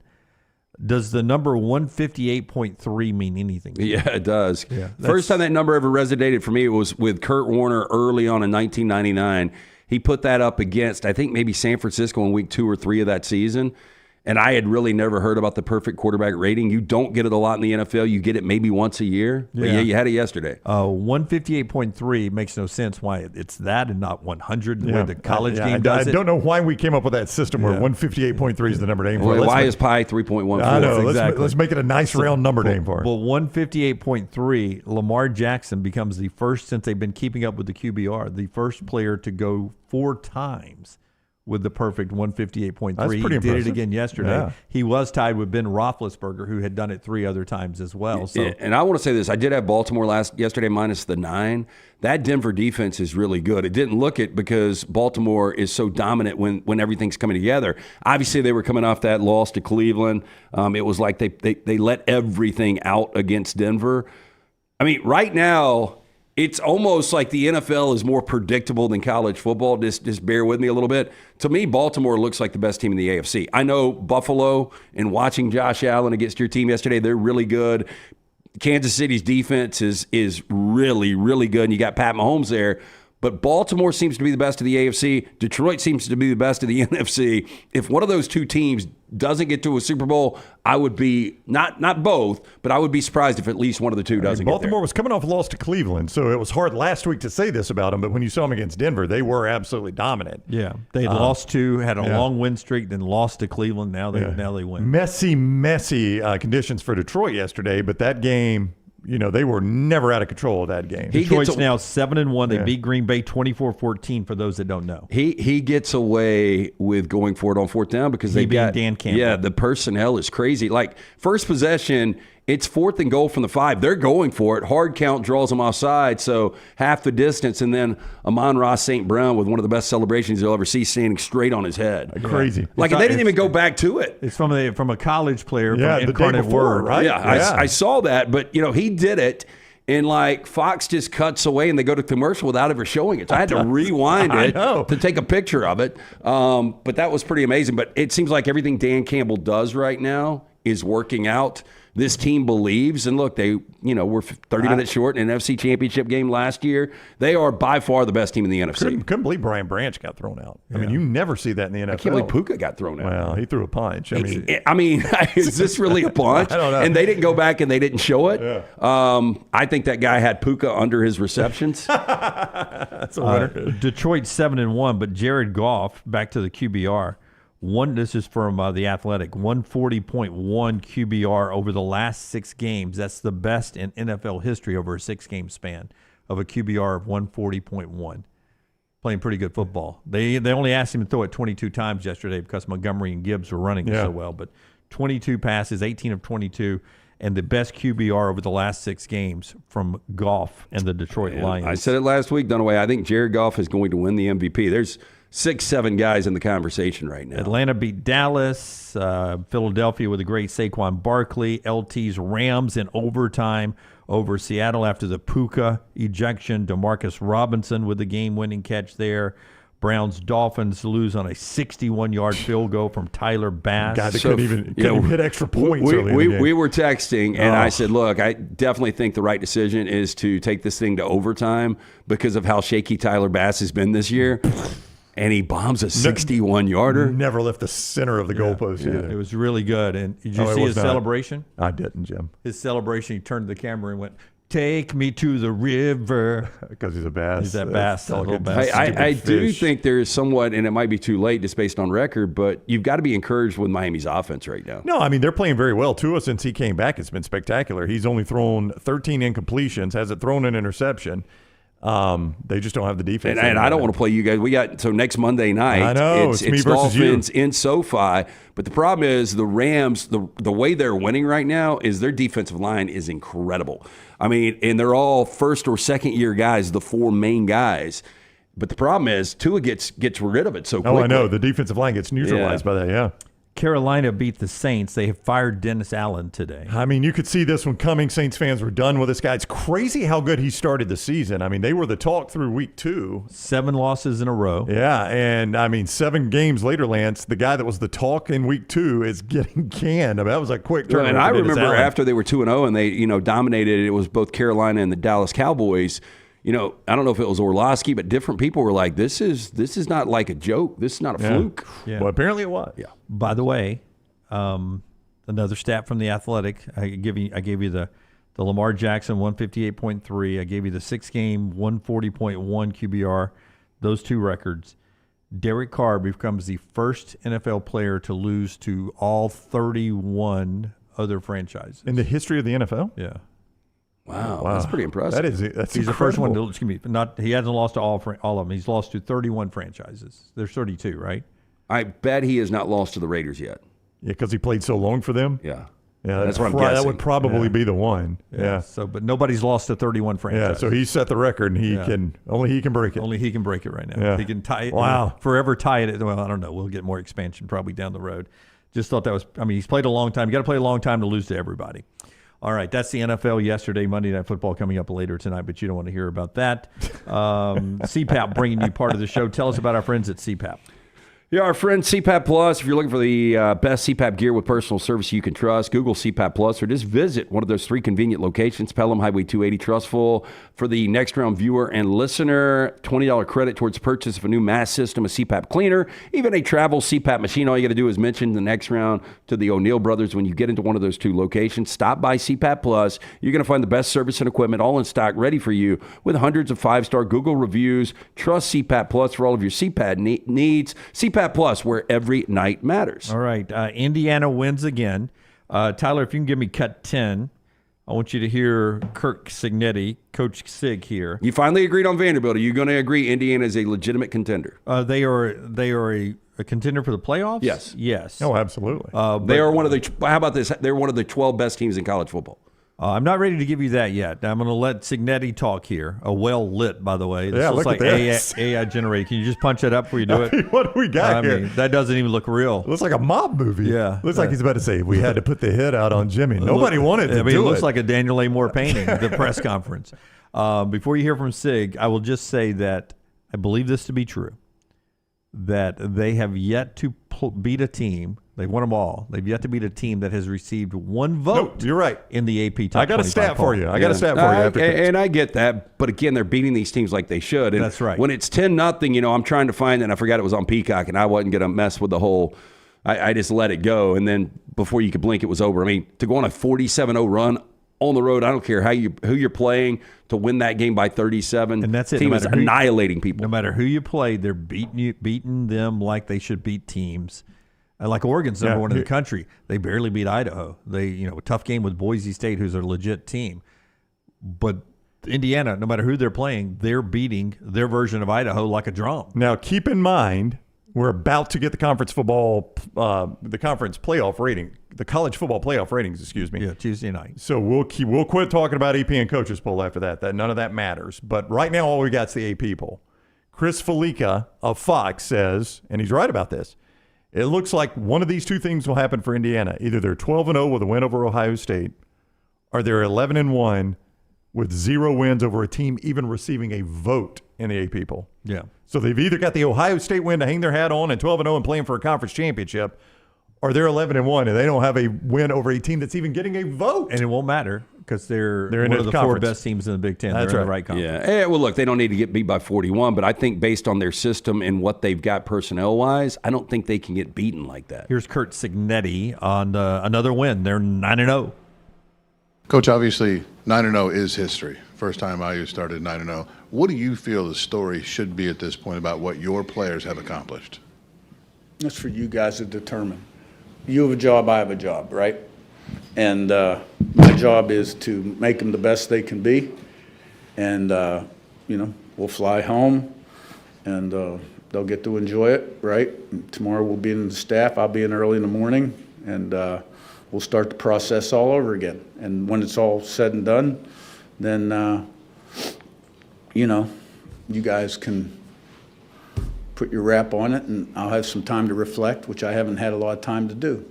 And in this business, you can't, because the next challenge is always coming up. Yeah, that next challenge, they're a 2-touchdown favorite over Michigan, which is remarkable if I had told you that before the season. Yeah, and by the way, not Indiana's fault that Michigan sucks. No. I mean, if I told you that, when we were back in Dallas, SEC Media Days, and we were just talking college football, I was like, Indiana will be a 2-touchdown favorite over Michigan. You would have said, is Michigan going to be that bad in basketball? No, 2-touchdown favorite, literally, Jim, in football. In football. I mean, they're 9-0 for the first time in program history. They've obviously beaten everybody by double digits. But I think if even if they just go 11-1 and get to a college football playoff, I don't. Even if that doesn't happen, this guy is going to be one and done. Now, if they do get to a college football playoff, and we look back at this, one and done, he won't be at Indiana next year. I just think the money. I mean, maybe he will be. But I think the money that is going to get thrown at him. Now, we got to look at the jobs that are going to be open. Well, Florida looks like, I can't believe. You got to leave Napier alone. I agree, but I'm just reading a lot where a lot of people are like, all right, that does it. He's done. I'm like, what was he supposed to do? Right. If Lagway plays, I think they probably win the game. Yeah. Maybe by 2 scores. Yeah, I mean, Lagway had Georgia on their heels, and Beck was a Pez dispenser, again, as he always is away from Athens now. So there'll be some jobs open, Jim. I don't know. This guy is 63. Signetti is? Would not bother me at all. Yeah, wouldn't bother me either. I'd go take the money for sure. But Indiana gave him a chance, and he's doing wonders with them right there. When we come back, we'll talk about Indiana, where we expect them to be in the college football playoff rankings when it comes out. 13 people now become more important than any poll out there. 13 people making the decision. Do they respect Indiana? Do they respect the Big Ten? We'll talk about that, the lack of importance in the AP poll moving forward, and a lot more. The show being brought to you by our friends at Hemp Hill Services. They bring you best and worst of the weekend as well. So start jumping in with the best and worst of the weekend in our chat room as well. Tell us about the great folks. Yeah, 205-229-2090. Adam, Chad, Andrew, the guys there. Whether you experience plumbing, heating, or cooling issues in your home or business, they are ready to serve you. Hard to stop a train. Call them today. Tell them the next round sent you. For more information, hemphillservices.com. And our friends at Way to Wellness, your journey to healthy living. Personalized plan that works for you right there at Way to Wellness, aplanforme.com, aplanforme.com. They have career opportunities for you.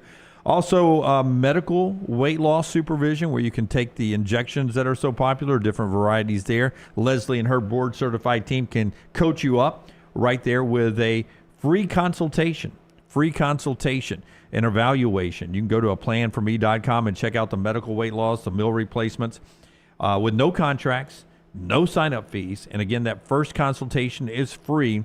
Aplanforme.com, aplanforme.com. More college football next. Follow Scott Forrester on Twitter at scottforestertv.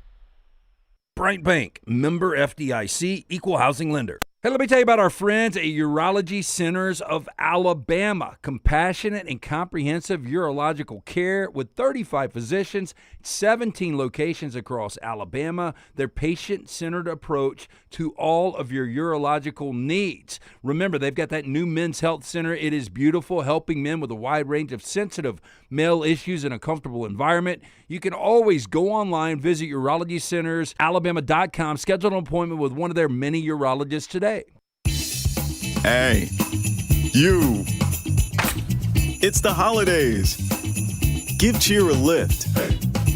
And at New Balance Birmingham, we got the gift. That holiday vibe? Find it inside. Come together at New Balance Birmingham on Highway 280, right next to Chick-fil-A. New Balance Birmingham, we got now. Hey, this is Matt Roth, the franchisee of Walk On Sports Bistro in Birmingham.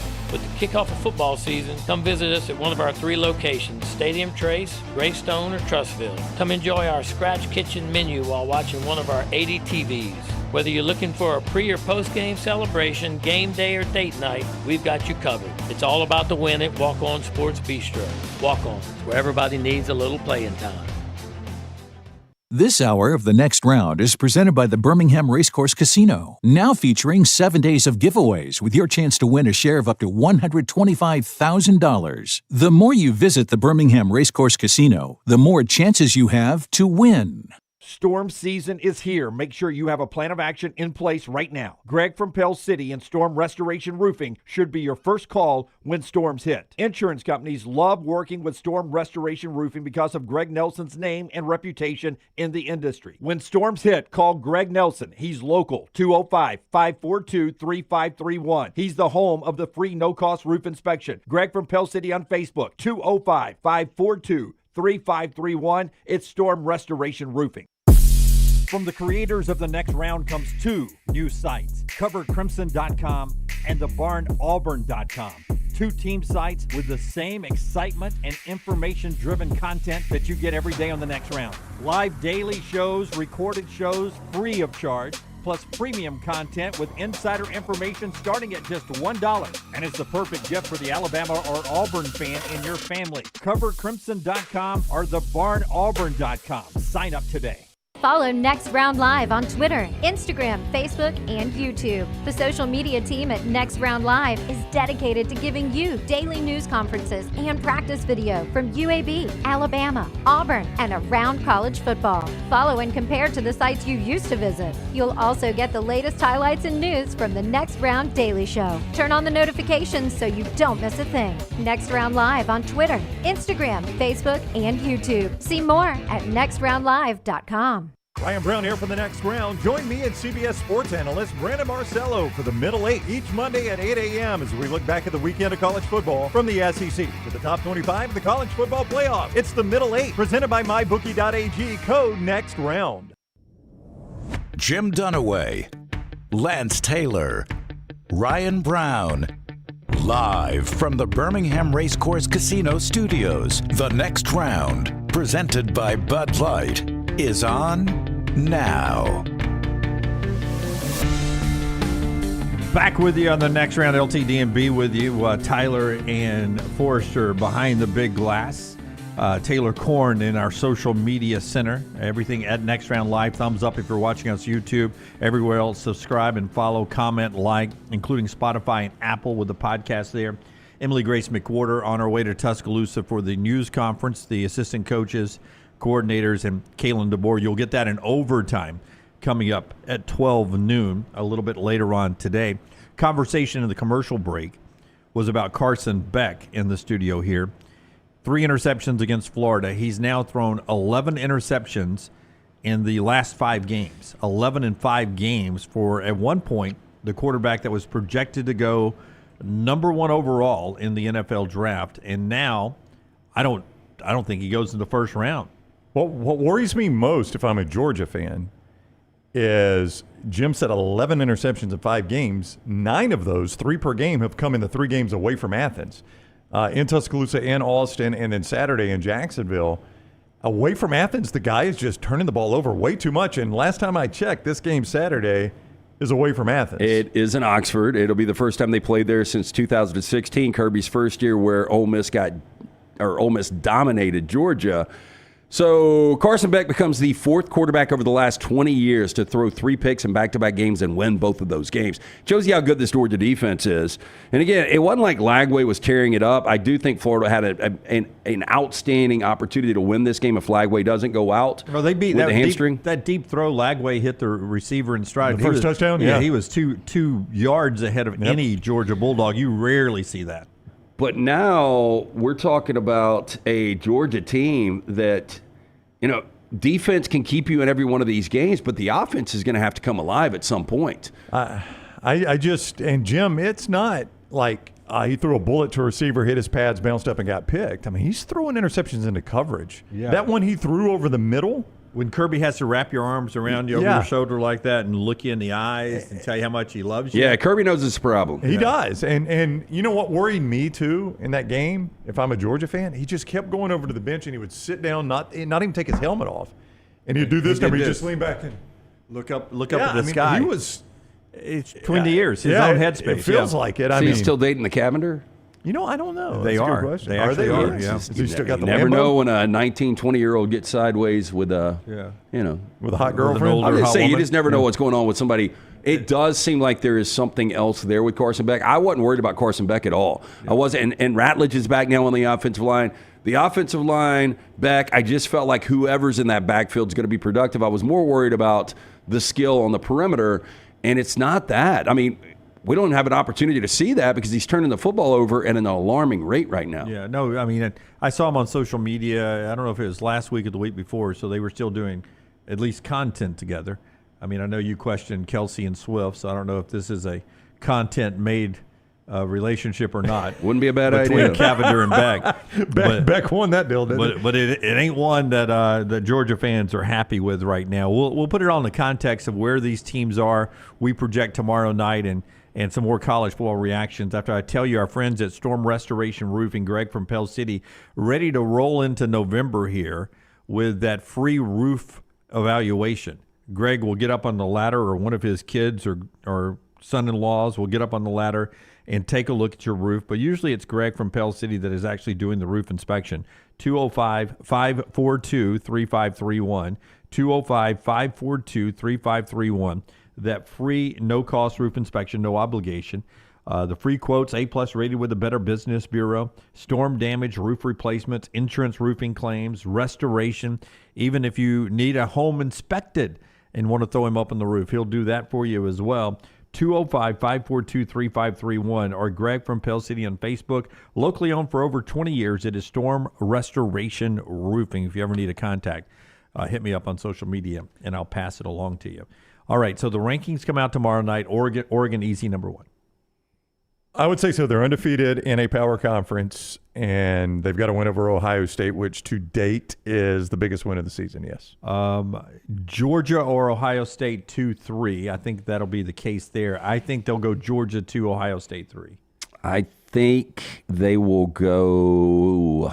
I think they might go Ohio. Well, I don't know. Georgia beat number 1 Texas. Yeah. Ohio State beats number 3, 4 Penn State. Georgia's looked a little leaky at times, but I think the natural Ohio State, Nebraska was leaky. Yeah, the human nature is to say, we can't have 2 Big Ten teams, 1 and 2, put Georgia there. Yeah, and put Ohio State 3. It doesn't really matter ultimately, but yes, I but think, for sure those are 2, 3, and then Miami's going to be 4. And then Miami has played its way, I believe. I know in the AP poll, but I believe even with 13 people that are not tied to the AP poll and probably heavily tied to influence of the SEC and the Big Ten, I do think ACC Miami will be 4. You know, they're undefeated. I feel like they play the same game every Saturday. They hang around with somebody for 2.5, 3 quarters, and then they put their foot down in the fourth quarter and it's over, which is exactly what happened against Duke. Yeah, which is fine when you've got an offense that's that dynamic. I am a little scared with the Miami defense, though, and you've seen teams, show that they can be vulnerable. Lesser teams. Yeah, and when you start, once we get to the postseason, like Miami right now. I mean, do you think they play SMU? Yeah, I think they're on a crash course, and here's why. I'll give you Miami's remaining schedule, Jim. They are at Georgia Tech, Saturday. Georgia Tech is maybe the best team remaining on their schedule. They play Wake and they play Syracuse. If Georgia Tech's not the best team at Syracuse, Syracuse is 6-2. They're the best team, and that's on the road. Syracuse is at the the building formerly known as the Carrier Dome. On Rivalry Saturday. If you're a believer, as I am, that Rivalry Saturday is gonna be monumental, that one could be. Now for SMU, they play Boston College, who's 4-4. They are at Virginia, who is 4-4, and they play Cal, who is 4-4. 4-4. Yeah, Cal's lost 4 straight though. They have. So SMU, it is going to be a big upset if they don't make it to the conference championship game. Which, by the way, we're not talking about Clemson. Clemson got knocked out Saturday night. Where's that Cal game? It is in Dallas. Okay. Rivalry Saturday. Big rivalry, Cal, SMU. Yeah. You always watch that one, don't you? I can't remember the last time Cal's won that game in Dallas. So that's the top 4 in the rankings. I believe either Texas or Penn State's next at 5 and 6. The others there. Then I'll ask you a couple of questions here. Who's ahead, Notre Dame or Indiana in this rankings?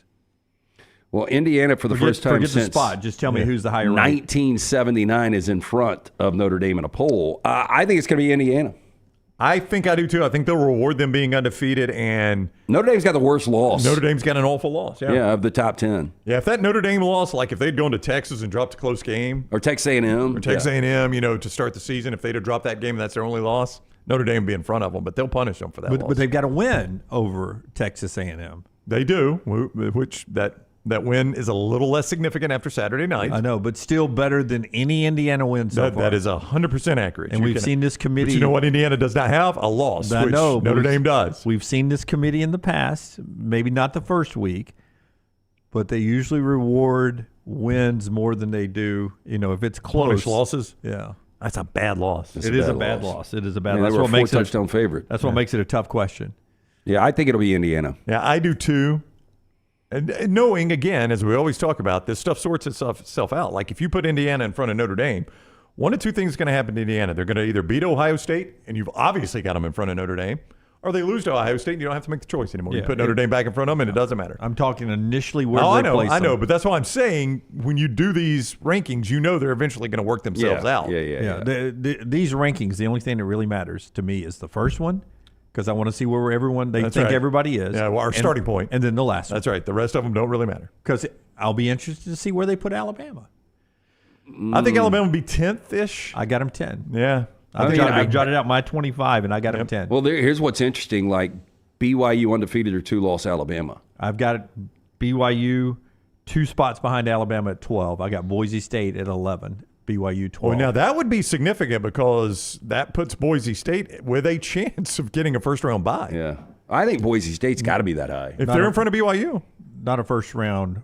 Oh, yeah, that's right. That's right. Highest-ranked conference champions. That's right. The 4. I think they'll do that, Brown, to explain the rule. This is a good chance for us to put the graphic up. I mean, already built the graphic. We got to use the it. group of five's doesn't have to be That's the right. 12 seed. Yeah. We've They seen don't have to be. crazier upsets, but it doesn't look like Boise's going to lose again. I don't think so either. You know, maybe they get UNLV in the Mountain West Championship, and that that was a really good game the first time around. But I mean, if they go 13-1, winning that conference, I could see them get a bye. Yeah. Where is Texas A&M and Ole Miss in your opinion?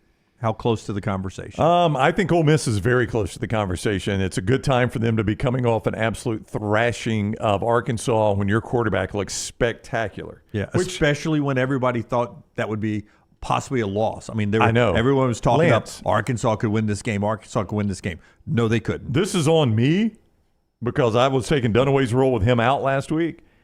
I didn't hear the criticism of Jackson Dart going trick-or-treating and being at some Halloween party. Did you I never hear heard that, no. I didn't hear any of that criticism. No, I didn't see it. Yeah, apparently there was significant criticism of him being at a party, at a Halloween party or something. I'm like, on Thursday night? Yeah, Jackson Dart is a college kid. What do you think they're doing? Yeah. Would you We celebrated Manziel when he was dressed up as Barney Rubble. Would you send him a link to the Scooby. send him a link to the Manziel documentary? That kid was okay. And it was tearing it up every Saturday. What was he supposed to do on a Thursday night? So I didn't hear it. Actually, the first I heard of it was on game day Saturday morning when they were making the picture. Like, Jackson Dart's criticized for being at that Halloween party. And then when the game started, they were talking about it. I was like, I've never heard this. I didn't know it existed. Trey Harris out and Jordan Watkins hadn't had more than 75 yards receiving in a game, goes for a school record 254 and 5 touchdowns.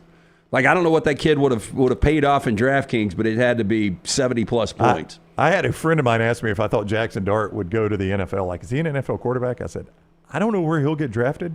Oh, he'll play in the NFL. But my gut tells me you will have to drag Jackson Dart out of Oxford, Mississippi, kicking and screaming. I would imagine that guy has a good time in Oxford, Mississippi. Yeah. Yeah, there he is. All right. Which one is he? Jackson Dart looks to be the guy. He's one of the Dumb and Dumber guys. No, is he? No, he's the guy. That says he's on the far left of the screen. He's the guy that's playing from Zach the Hangover. Galifianakis. Yeah. So he was getting criticized for that? He's a college kid. What do you think? I mean, they got a little kid with him, too. They got some kid dressed as... yeah, you would think that'd be a prop. Yeah. Those aren't his, are they? No, they were two real kids. Yeah. I can't believe he was getting criticized for that. Both kids Yeah, I never heard it. It didn't matter. They were dominant. I think they will put Ole Miss as high as they can just because this game or whoever the loser of this game is going to take care of themselves as well, and you want to build this as highly ranked as possible. Yeah, far right. All right, he's the one in the orange. He's the Dumb and Dumber in the orange. Okay. Scott was pointing to his right, which is our left. Yeah. That's how I got Thank confused. you, Scott. Yeah, so Dumb and Dumber. Oh, okay. So is that Lane Kiffin with 2 kids? That would have been pretty funny, by the way. I mean, Lane's got a sense of humor. Yep.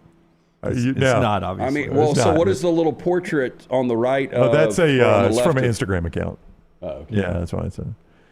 That's somebody that's probably their kids, right? Yeah, probably so. Hey, they met Jackson Dart when he was dressed as Lightning McQueen. I just can't believe he was getting any criticism for that. Well, buddy, he shut him up because he had 515 pass yards. I mean, it's Thursday night. You've done all your work. You're flying Friday to Fayetteville. Yeah. Oh, by the way, where do you think the rest of the team was on Thursday night? Now, Yeah. they might not have been in a Dumb and Dumber costume, but you think they were in the dorm watching film? No. Of course not. These are college kids. Taylor says that's one of his teammates that has the 2 kids, a little T from the social media area. Thank you, Taylor, for that update. 4 downs in just a second. But before we get to that, one more college football note being brought to you by our friends at Milo's. Our Milo's reminding you that office party season just around the corner, they cater.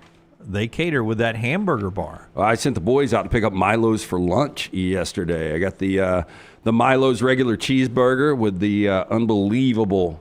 Love how they do the onions, the sauce, the other half patty on there with the pickles.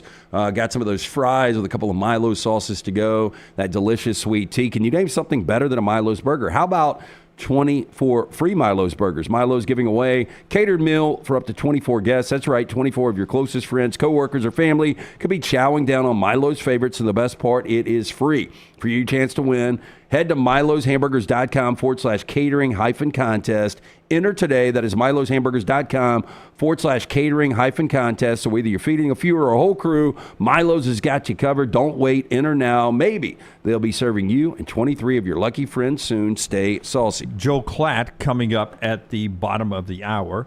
Army with no Bryson Daly. They beat Air Force 20-3. Tulane is still unbeaten in the American. They're heading towards each other playing in the American Championship. Maybe a bit on the line for the college football playoff if something happens to Boise State. I wanted to get to Matt Rule. Bad loss to UCLA. Yeah. They're 5-4. Here's the stat. Because he's trying to get Nebraska back to the bowl game for the first time since standard definition television. Is it really been that long? It seems like it. Nebraska, with Matt Rule as head coach, is now 0-7 in bowl eligibility games. With bowl eligibility on the line, the loss to UCLA makes it 0-7.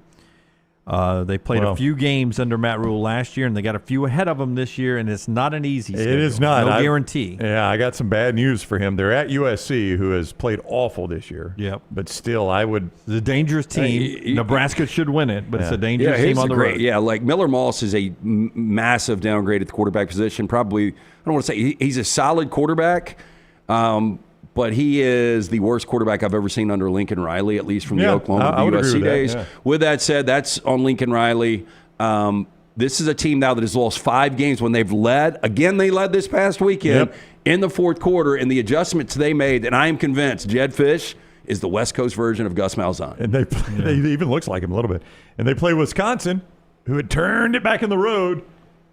And now they've turned it back on the curb. And then at Iowa, which would be a really tough win, as disappointing as Iowa has been, they are still 6-3. 4 Downs brought to you by our friends at Slice Pizza. Those great locations everywhere. LT gives you those 4 Downs and tells everyone that he meets about Slice. Yeah, 5 locations of Slice. Get into the Bajalia brothers, created by the late Jeff. His brothers Jason and Chris continue to celebrate his legacy. How about a slice and a salad for lunch? Pick up a couple of pies on your way home. 5 locations. For more information, slicebirmingham.com. First down. More surprising outcome this past Saturday. Kansas State losing to Houston or Louisville winning by double digits at Clemson? Boy, Houston is bad. Yeah. And Kansas State is – I've been very disappointed by this team this year. I mean – Avery Johnson just not consistent. No, he's not. Not at all. And I thought Kleiman – I mean, that game was so devastating for them and such a gift to Deion and Colorado. I was probably more surprised Kansas State lost at Houston. Yeah. I was too, but I will say, just to make it different, I will say Clemson losing by double digits, because everything was okay with Clemson.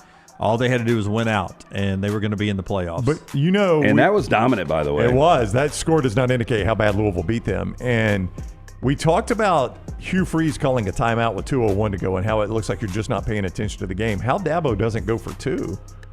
It just looks like you've packed it in and you're not paying attention. Yep. You score, it's on 12. What do you do every single time? You go for 2. All right, so no, it's on 13, right? You got to get it to 11. Get it to 11. Yep. I mean, anybody knows that. Yep. And Dabo goes ahead and kicks and leaves it where you got to score 2 touchdowns. It just made no sense. Yep. Second down. More inexcusable year, Hugh Freeze or Mike Gundy? It's hard. I'm going to say Mike Gundy. Quarterback back. More returning production than any other team in the Big 12. Ollie Gordon, who was a Heisman candidate to start the year. He and Jarquez getting, are they both guests? They haven't won a Big 12 game? Yeah. It's Gundy for me. It's Gundy, yeah. Freeze been bad, but I don't think he's been worse than Gundy. I'll go Mike Gundy. Third down. Ralph Macchio, 63 years old. Randomly, better 80s career, Ralph Macchio or Cyndi Lauper? So Macchio had the Karate Kid. He was a My Cousin Vinny, but that hit 90. Oh, was that in the 90s? 93, yeah, so that doesn't count. So really, it's only Karate Kid for him? That spawned quite the franchise. It did. Was he not in a sitcom at all? Nope. I don't think so. I thought he was in a sitcom somewhere. No, you're thinking about the kid that was in Happy Days, and that somebody meets Sachi or somebody. Scott Baio? I'm not thinking of Scott Baio. So I am going to go Cyndi Lauper. I think she had a better it was a one-hit wonder for him, and she was not a one-hit wonder. Yeah. In the 80s, it was. She seems like one of the most obnoxious people probably so. Yeah. in the history of people. But she was a big part of the documentary, wrestling documentary. Yeah, she was. She had a factor Her and in Captain Lou Albano Yeah. met on a flight. Remember, he was in the Girls Just Want to Have Fun video. Oh, that. Yeah. Pony Boy. He was Pony Boy in Outsiders? Oh, yeah, he was in He Outsiders. in Yep. the Outsiders, Yeah, and he was in the TV show Ugly Betty, according to Wikipedia. That is not what I was thinking. Yeah. Oh, no. I don't know. I thought that might be what you meant by Nope. sitcom. Yeah. Nope. I'm gonna go the Karate Kid there. Okay, Ralph Macchio. Who swipes the leg better, Karate Kid or Lawrence Taylor? Is he who hit Joe That's who Theismann? hit Joe He did, Theismann. yeah. Absolutely, yeah. 4th down. Matt McConaughey, 55 years old today. Better career ultimately, Matt McConaughey or Brad Pitt? I would imagine Pitt smells better. Just because McConaughey notoriously does not use deodorant, right? Yep. I wonder if that's true. You were near him in Tuscaloosa. Did you catch a whiff of body odor? That was a hot September game. He smelled like victory that night. Yeah. That's a tough one, Lance. Think I'm gonna go Brad Pitt. I think I would go Brad Pitt. I'm gonna go Brad Pitt. Yeah. I mean, the standalone True Detective that one season was great, but you really start to look at the movies McConaughey's been in. Brad Pitt's been in so much better movies. Yep. I'd go Brad Pitt. Yep. I think I would too. Though I like both of them. They seem to be okay. McConaughey would wear on me. I feel like every moment we would hang out would become a massive moment for him to tell me a story or motivate me. So I was down I there. just don't get the Uber Eats commercial. It's one of the dumbest commercials It really ever. is. The Jerry Rice joke, that's an awful joke. Jerry, what are you eating? Rice! Oh, my See? God. Yeah. Promoting food through Yes. football. Pancakes. Pancake blocks. Show us food, man. That's all we need. Sacks of food. Yeah. You can get a blitz. at So, some ice cream place. I'm That sure. is 4 Blitz. downs, brought to you by our friends at Slice. Lakeview, Vestavia, Montebello, Crestline Park, newest location in Edgewood. From the soul pie to the hot mama to the wing and a prayer, you're going to love it. Local pizza, local ingredients. For more information, slicebirmingham.com. Look at you moving me along there, time-wise. You almost gave me one of these. Jim, stop talking. Go, Jim. We got to get to Joel Klatt coming up in just a second. By the way, a big study that was released over the weekend on Sunday about how we watch sports. The NFL, of 100% of viewing, only 9% of it is game action. So I would imagine it was probably the equivalent of college football too.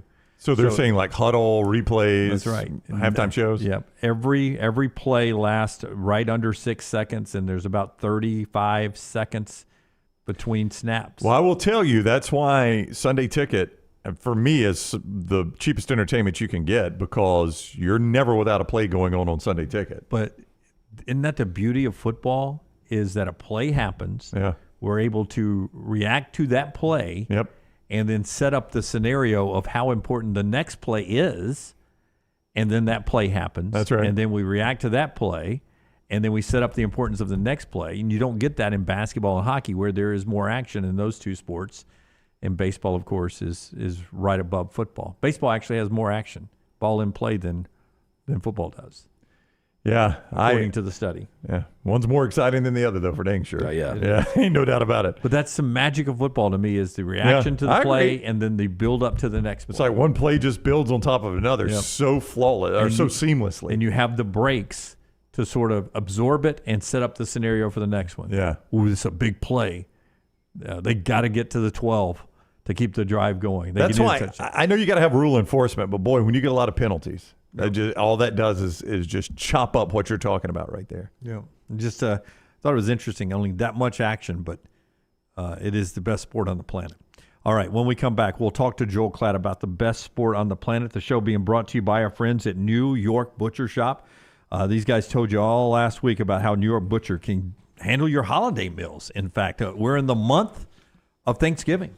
Yeah, well, you mentioned this. You know, I walk into the building today and there's Christmas trees. That's right. Merry There's Christmas, wreaths. Lance. And we went straight from Halloween to Christmas without even remembering Thanksgiving. But if you're looking to go on and figure out what you're going to do for food this year, we've done it the last few years. Our man Jim at the New York Butcher Shop, their turkey's fresh, all natural, hormone-free from Joyce Farms, one of the best poultry producers in America. Turkeys are fresh, but they could smoke or brine them. They also carry smoked hams, certified Angus prime beef tenderloins, rib roast, all of their side dishes prepared in-house. Will feed 8 to 10 people. However, they do have smaller sizes that will feed 4 to 6. Don't forget, they've got desserts like pies, cakes, banana breads, great wine selection to pair with your meal. Taking reservations now, highly recommended. They've sold out of turkeys each year. They don't want you to miss out. Get into one of those 2 locations, the original in Caba Heights, Highway 119 in Greystone. New York Butcher Shop, rare quality, well done service.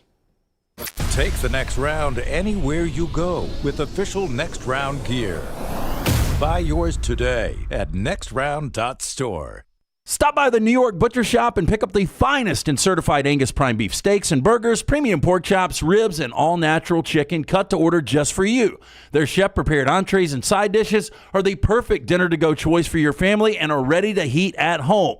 With a great selection of fine wines and desserts, the New York Butcher Shop is your one-stop dinner shop. 2 locations to serve you, Cahaba Heights and on Highway 119 in Greystone. The New York Butcher Shop, rare quality, well-done service.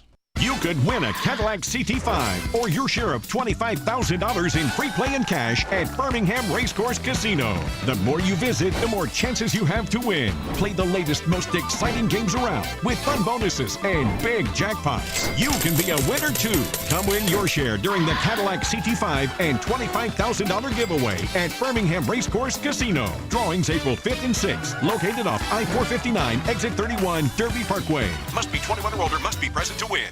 Hey, there's nothing worse than waking up to a plumbing problem. Don't get caught in a flooded house. Call the guys at Hemp Hill Services. Adam, Chad, and the team at Hemp Hill are the only ones I trust to fix it and fix it right the first time. Hemp Hill Services does it right and always at a fair price. For all of your plumbing, cooling, and heating needs, trust the name that Birmingham has trusted since 1954. That is Hemp Hill Services. Call now, 205-229-2090. That's 205-229-2090. By now, you guys know how I feel about my fashion. However, did you know that I care about your fashion choices?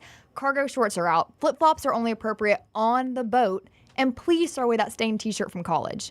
You may be thinking, EG, that's all I own. What do I do? Here's what you do.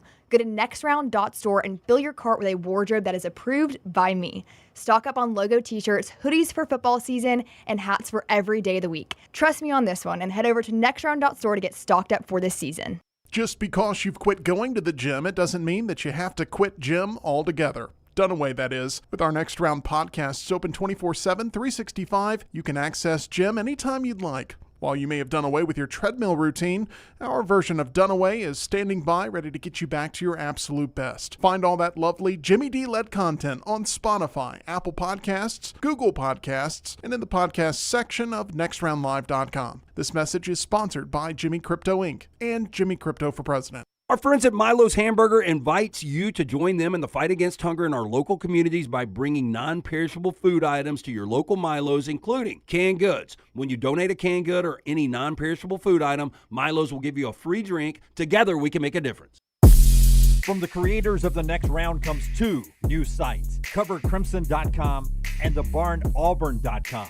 2 team sites with the same excitement and information-driven content that you get every day on The Next Round. Live daily shows, recorded shows, free of charge, plus premium content with insider information starting at just $1. And it's the perfect gift for the Alabama or Auburn fan in your family. Covercrimson.com or thebarnauburn.com. Sign up today.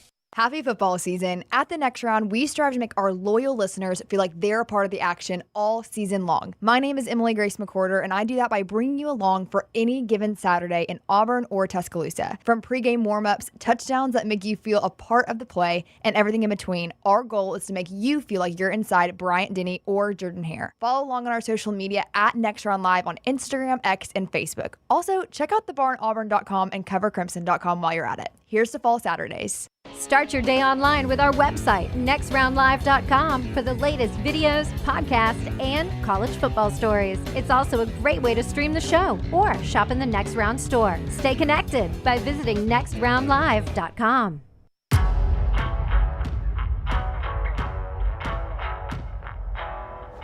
Joel Klatt joins us in a second. Show being brought to you by our friends at the Inverness Country Club, Brownie, the place that you can go enjoy great golf tournaments, great golf, swimming when the spring and summer rolls back around. Everything right there. ICCalabama.com, Lance, the website to go to. A lot of people love not just the course, but that resort-style pool and the great clubhouse. Oh, yeah, the social membership, fantastic. They've got memberships that fit everyone. You can find your sense of community at Inverness Country Club. Maybe you relocated or retired. Inverness, a great place to network. Childcare, also a big plus. You and your wife on a day of golf or tennis, guess what? You can drop the kid, go have yourself a day on the court or course. What about working from the club while they watch your kid? Whatever your interests are, you can find it at Inverness. Take a tour of this unbelievable club today. Call Aaron. Tell her the next round sent you. 205-991-8608. That's 205-991-8608 or ICCalabama.com. All right, it is Joel Klatt time. The Fox College football analyst joins us weekly courtesy of mybookie.ag. Code next round to double that initial deposit. Mybookie.ag.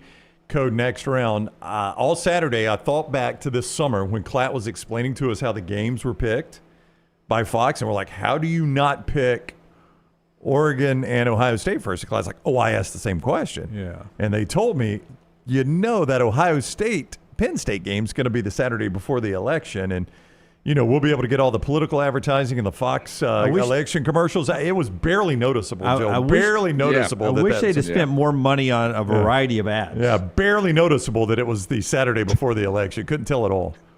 I mean, I was trying to watch NFL games yesterday. Oh, my. It was worse. I could almost not watch. I was just like, oh, my gosh, can we just stop? I mean, I said it. I'm one half away from knowing where every individual factory worker is going to vote. If I could just get one more half of football, I'll know where every factory worker in Pennsylvania is voting. Yeah, that's exactly right. It's amazing. Oh, man. How are you? How are you? I'm good, man. I'm good. I thought that was a great day. I love all these top 5 matchups. This has been so good for college football, guys. I think this season is a breath of fresh air in our sport. There's more teams, fan bases really engaged as the playoff expanded. Because of conference realignment, we've had more top 5 matchups, and I'm here for it. I thought Saturday was awesome. I said earlier, it's almost like the NFL is more predictable right now than the college game. When you look at Baltimore, you look at Detroit. I mean, those teams seem like elite teams, and week in, week out, it seems like there's a flaw with a different team out there. And coming into this game, Ohio State, it was Josh Simmons at left tackle, patchwork offensive line. You pointed this out multiple times on the broadcast. But Ohio State's defense, and I brought this up last week, and I brought it up again today. Since 2022, only 2 teams have gone over 17 points on this defense, Michigan and Oregon this year. This defense, nobody talks about them, Klatt, but this defense is what will win them a championship if, in fact, they win a championship. Yeah, I mean, 2 straight years, 8 quarters of football, Penn State has not scored really an offensive touchdown. Their touchdown last season was last 30 seconds of kind of garbage time. This season, it was a pick 6. So, I get it. Penn State fans are going to feel like, we let one get away. We had the ball inside the 5 twice. And, yeah, that's true. And at the same time, that offense hasn't really scored a touchdown in 2 years. And so your point about the defense is good. And I would go back. I remember doing the spring game in Columbus and watching that defense and studying before the year. And I really thought that Ohio State had the chance to be the best defense in the country. I thought Georgia was certainly in that conversation as well. And nothing has changed, outside of really, when you think about it, like a couple of bad quarters for Ohio State with explosive plays against Oregon and a couple of bad quarters for Georgia with explosive plays against Alabama. Other than that, those 2 defenses really have played outstanding football this year. And I think Oregon plays solid defense as well. Tennessee plays solid defense. But those 2 specifically, I think are probably just a notch above. And I thought Saturday was evidence of that. Ohio State played great on defense and just totally took away what Penn State had to do in order to win. They had to establish Nick Singleton and Katron Allen in the run game, and they had to get the ball to Tyler Warren. They couldn't do either of those things. Basically, Penn State's offense was Drew Aller scrambling or snap it to Tyler Warren. Yep. That was really it. And that's what I want to get to, Joel, because you talk to these coaches all the time, and I would imagine you've got a list of guys that you really respect that can really, I don't know which is the good one, seeing the trees for the forest or forest for the trees, whatever the good part of that saying is. You got some coaches that can do that, and then you have some coaches that can't.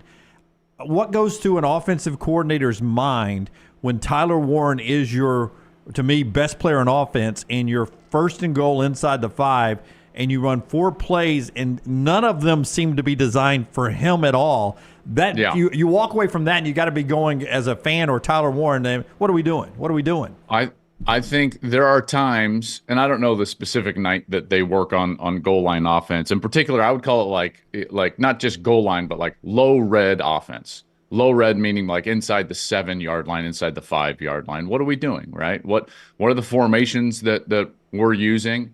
And what has worked against the opposition? What has not worked against the opposition? What are we good at? And so going into this game, when I studied the low red for Ohio State's defense and Penn State's offense, here what was abundantly clear. I have it in my notes, actually. Is like low red Ohio State, you cannot really run between the tackles. Oregon tried, failed, had to kick a field goal. That's the only reason that Ohio State had the ball late to go down and have a chance to win. You guys remember that. That's an inside the 5-yard line stop. They tried to go right downhill. Last week, Nebraska, first and goal, and so tried to go right downhill. Failed. 4th down stop. So there's 2 teams, and that's the last 2 games for Ohio State. And they failed going straight ahead. And so now the low red plan, this is what the low red plan is, to pull the starting guard from the lineup and put him at wide receiver and start motioning him around, put the backup guard in and run behind him. Yeah. I mean, I'm like, and listen, I lost sleep over my commentary during that section. I'm sure it was fine, and I talked about Warren and trying to get him the ball, but the best thing that I saw from Penn State in the low red all year, and I've watched every snap of these guys and both teams on the entire year, the best thing that they do is snap the ball to Warren down there, and they get kind of like the stretch read play. And then he's diving over the top. You've seen the highlights of that, whether it was the Illinois game or others. And we didn't see that. I'm dumbfounded. And here's the other part. I'm just going to expand a little bit on this further. Andy Kotelnicki, the offensive coordinator, is at Penn State because specifically Mike Yurcich did not get the ball to the Stars against Ohio State last year. Remember, Penn State's offense was number 1 in the Big Ten statistically last year, and they fired their offensive coordinator. Why? Because they couldn't succeed against Ohio State. Why? Because they didn't target their best players. Allen and Singleton last year in the second half had 6 combined carries for 6 yards, and Franklin's like, no, I'm done watching Marvin Harrison go for 10 catches and 9 catches and all of them for first downs. So he's like, I need someone that's going to come in and take my best players and use them as the focal point. And so here we go with a new coordinator, and he's got all this creativity, and there's motions and there's shifts. And this is going to sound like a huge knock on Andy Kotelnicki, but he didn't do what the directive was. They had 5 snaps inside the 5-yard line on Saturday. 5, because 1 right before the half, and then the 4 right at the end of the game. All 5, not 1 target for Nick Singleton or Tyler Warren, whether it's handing it to him, snapping it to him, anything. And it blows my mind that was the plan. You talk about when Monday night and Tuesday night end up defeating you on Saturday. The plan and the low red zone was just not effective for Penn State, and that's obvious. Joel Klatt is with us on the JohnstonRVCenter.com hotline. MyBookie.ag brings you Klatt. Code next round. They double your initial deposit at MyBookie.ag. Bet anything, anytime, anywhere with MyBookie.ag. By the way, speaking of MyBookie.ag, you're red hot, by the way. Somebody told me you were 5-0 this weekend. Another little 5-0. I got 35-18 against on the year spread. Against the spread. Wow, that's incredible. One of my best friends from high school lives. One of my best friends from high school tipped me off on this. He lives in South Carolina now. And he's like, by the way, your boy Klatt is red hot against the spread. I'm like, Klatt's picking against the spread? He's like, oh, yeah, on his podcast every week. And he goes, I've made a fortune off of him this year. Yeah, good for him. Yeah. Well done, sir. Yeah, he said you were 5-0 again this weekend, so good for you. Yeah. Yeah. Now, the week he tipped me off on it, I think you went 1-4. Yeah, that's right. Because when that happens, and I can tell you, the weeks that I'm like, oh man, I love these picks. It's just like 1 and 4 incoming, like you can't believe. And then the ones you're like, I don't know. These are tough lines. Bang, 5-0. Yeah, that's very, very impressive. As you're leaving the game and you're walking through State College back to your parking, right there by Gus. What is the fan reaction like? I mean, Franklin was getting booed, and he got into this tiff with a student, which was a horribly bad it's look. like you can't do that. No, man. you cannot do just that. Go to the locker room. Yeah. So the frustration wasn't that they lost; it's that they lost in the same way. Again, it's like we've seen this movie before. This is like watching Home Alone 2 after loving Home Alone. It's like it's basically the same movie, in a different scene.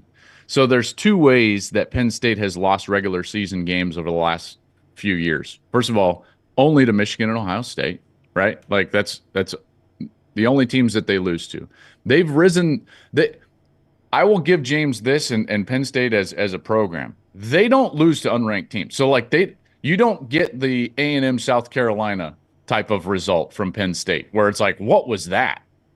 But in these games, they keep falling short, and the sentiment of the fan base is a frustrating one and a frustration because it's the same way. They lose in one of 2 ways, and this is it. They either get outskilled on the outside by Marvin Harrison Jr., right, and Ohio State, or they got out-physicaled and mauled by Michigan. It was one of the 2. Because no one else could outskill them and no one else could outmaul them. And so it was just they had this lid on their ceiling, and it was that way. And here's the frustrating part. And I heard this in the rumblings. It's like, great. Now Ohio State can do to us what Michigan did to us. Because Ohio State didn't outskill them on Saturday. They mauled them. And they did it with a patchwork offensive line with guys starting for the first time in their career in these spots. And Hinsman at left guard and Donovan Jackson at left tackle.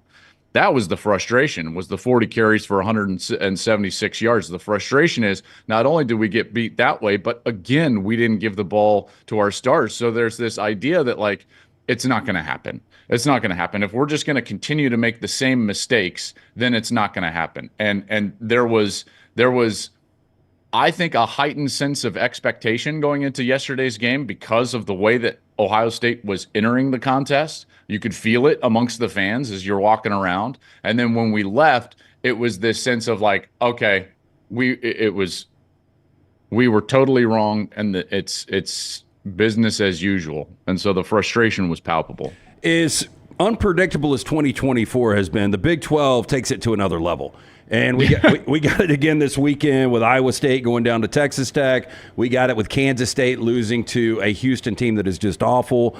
But that one was like, what is going on? The good news for you guys being a Colorado fan and a former Colorado player is things really open up now for Colorado in the Big 12. And coming off this bye, if you had to guess right now, because I know you gave me the eye roll when I asked you last week if BYU was a national championship contender.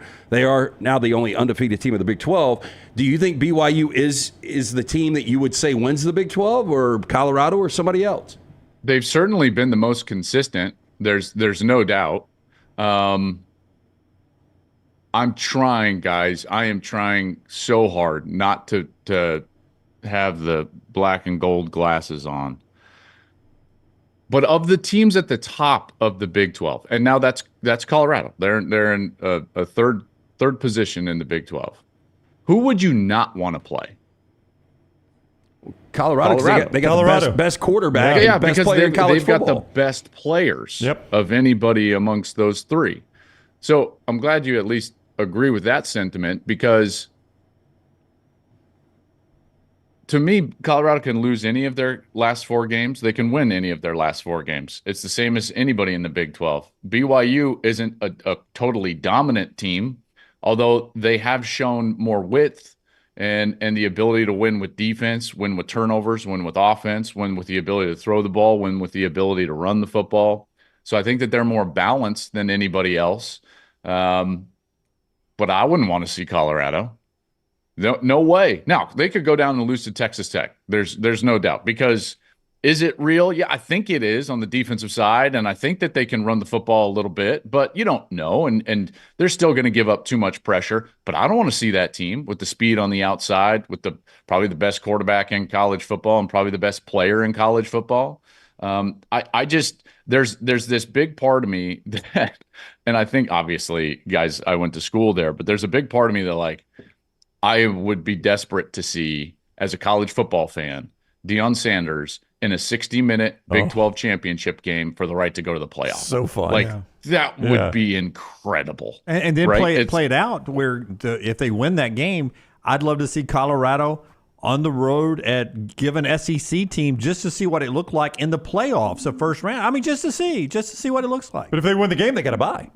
Oh, that's right. Not necessarily. Unless Boise's in front of them. The highest ranked, the four highest ranked champions, and there'd be a good chance that if that's Boise, that means Boise would have a bye. Yeah, buddy. Yeah, it'd be phenomenal. Yeah, but isn't it great that could happen? I mean, I'm glad we're to this. Dude, I'm telling you, this expanded playoff, I love it. Me too. Now, it's an absolute kick in the teeth that we don't get to call any of the games, obviously, and that's above my pay grade. But what it's done for college football, I think, is it's immeasurably great. Think of all the fan bases that are still engaged, even just in the SEC, even in the Big Ten. Like normally entering November, there's maybe 8 or 9 teams that were like, yeah, they could make it. And now there's 23, 24 teams that feel like they have a real path to the college football playoff. That's great for the sport. We got more fan engagement. We've got higher ratings than ever before. So everyone that wants to like whine and cry about the transfer portal, one, it's creating a little bit of parity because even all the 4 teams at the top that we would all consider to be the best 4 teams, they've shown some vulnerability along the way. Georgia turns it over too much. Oregon had trouble on the offensive line early in the year, and now Tez Johnson is injured. Ohio State struggled offensive line-wise against Nebraska. Texas went out there and their quarterback wasn't great. They lose at home. So like, I don't know, man. I just think this has been my favorite college football season that I can possibly remember. I'm not surprised Texas A&M lost at South Carolina, but I thought if they lost, it was going to be 17-13. Something like that. I know. Like what happened? Yeah. South Carolina's offense hasn't shown that at all. Yeah, and they did it running the ball, taking the Elko pressure out of it. And, I mean, they threw it well, too. Rocket Sanders was such a beast. With what's left in the SEC, you just talked about Georgia, and they've got to go to Ole Miss, who's just lighting it up with Jackson Dart at quarterback. If you had to pick the SEC champion right now, who is it, Klatt? Who is your pick to win the SEC right now? You think Georgia can stick the landing? I'm concerned for Georgia because if Beck plays poorly against a competent offense, watch out, right? Because they are playing with fire. I think you guys would agree with that. 11 interceptions in the last 5 games. Like, you can't do that. As great as their defense is. And, they've been doing that against teams that just can't take advantage because of how good they are on defense. But someone will be able to take advantage. Even the best defenses in college football at times get taken advantage of because of the rules and the skill on the outside. We've seen it with Ohio State against Oregon, and we saw it with Georgia against Alabama. I referenced both of those earlier. Well, if he goes out and throws 3 picks against Ole Miss might have a 3-touchdown lead. You give them a couple of short fields and you put your defense in a bad position, like that's unsustainable. So do I think Georgia's the best team in the SEC? Yes, I do. Do I feel confident that they'll even get to the SEC championship game? Not really, because of that. And I think this weekend could be, that could be bad. I think that probably because of their schedule, they can lay low right now.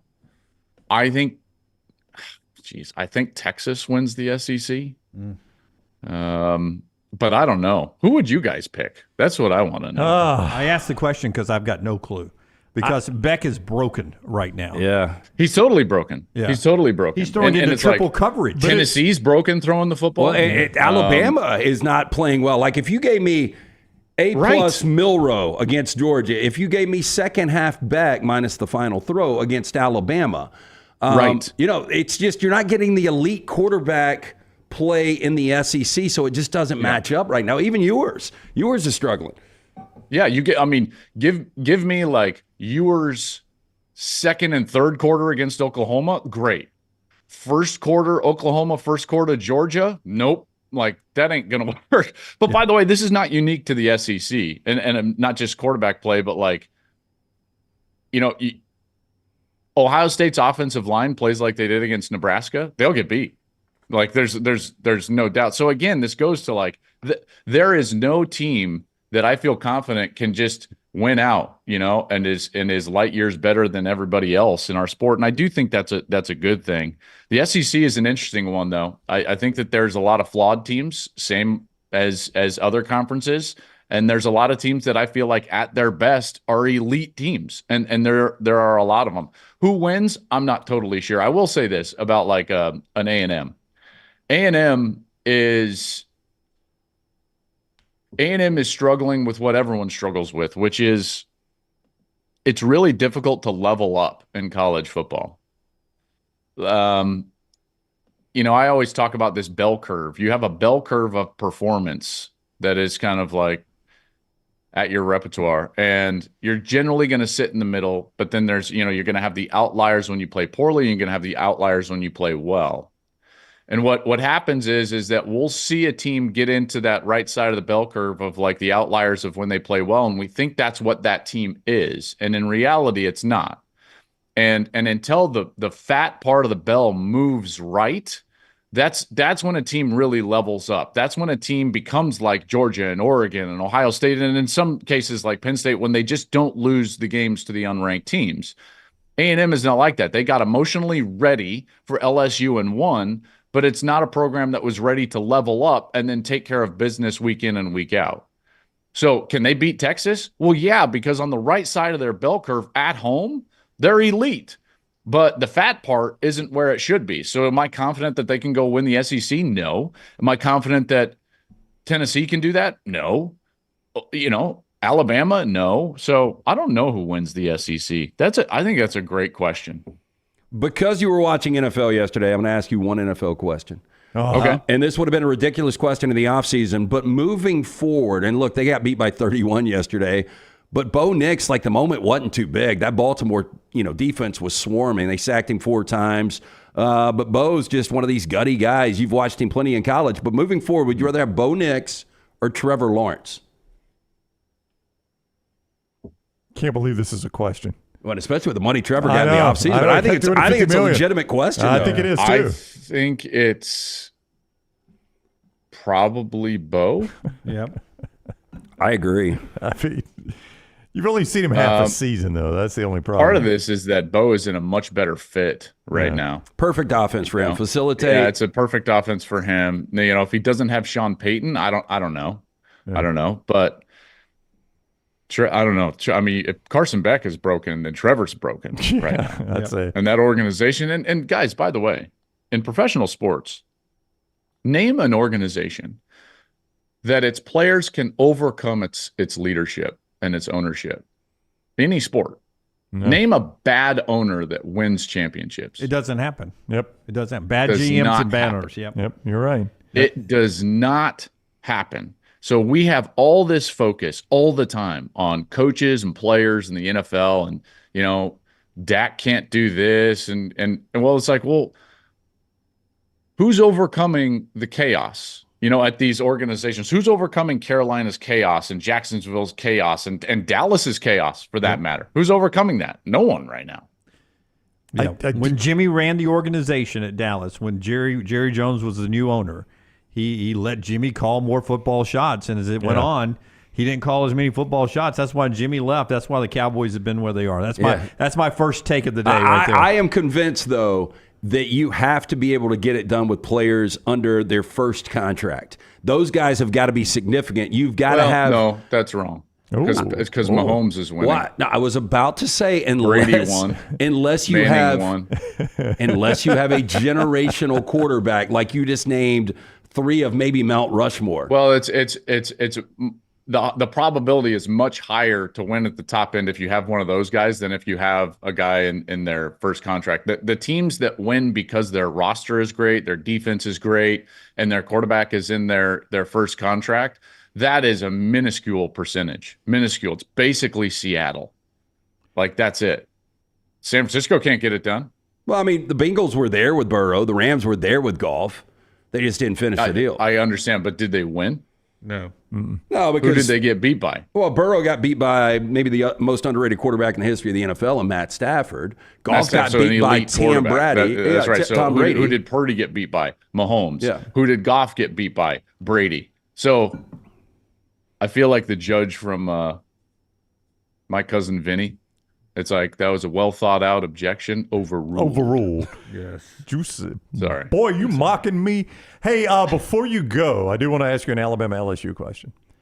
So if you're Kalen DeBoer and you're Nick Sheridan, you watch obviously the second half of Texas A&M LSU and like, boy, mobile quarterback caused LSU fits. They had no answer. 100%. So, I mean, but is the inclination to say as a coach, we got those plays, or all right, they're working on that all week. Let's take advantage of them over preparing for the mobile Jalen Milroe. No, I think that's hunting for ghosts. Okay. You've got to, one, know what your strength is, and then two, prepare for what you've seen on film. If they adjust, then you can adjust.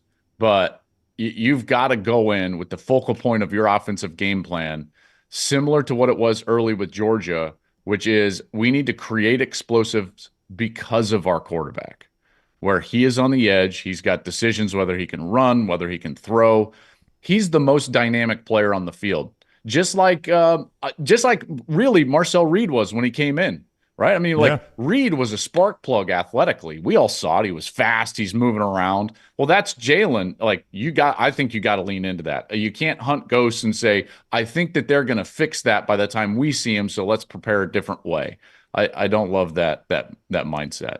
All right, he is Joel Klatt, the Big Noon Kick this week. Don't even stop. Just stop. Oh, my God, I just looked. Holy crap. It's a good it's a virtual home game for you. Holy crap. No, that's Friday night. Okay, Klatt, we always love him talking good college football here on the show. And he is presented by mybookie.ag. I swear I just looked for the first time. Do they take the big drum on the road? Does Purdue at least take the big drum on the road? I can't believe you're showing that game. Yeah, you don't really have a lot of options. You don't, but holy crap. Had to be a better one than that, right? Apparently not. Apparently not. I'd really have Michigan, Indiana. All right, Klatt with us each week. Curtis. Well, that was the number one pick, but CBS got it. See, like our, like we share in the Big Ten. We don't have the number one pick every week, so that's a rough one. All right. We've got a really high ceiling and a really low floor. Yeah, absolutely do. We're seeing the floor this week. Klatt with us.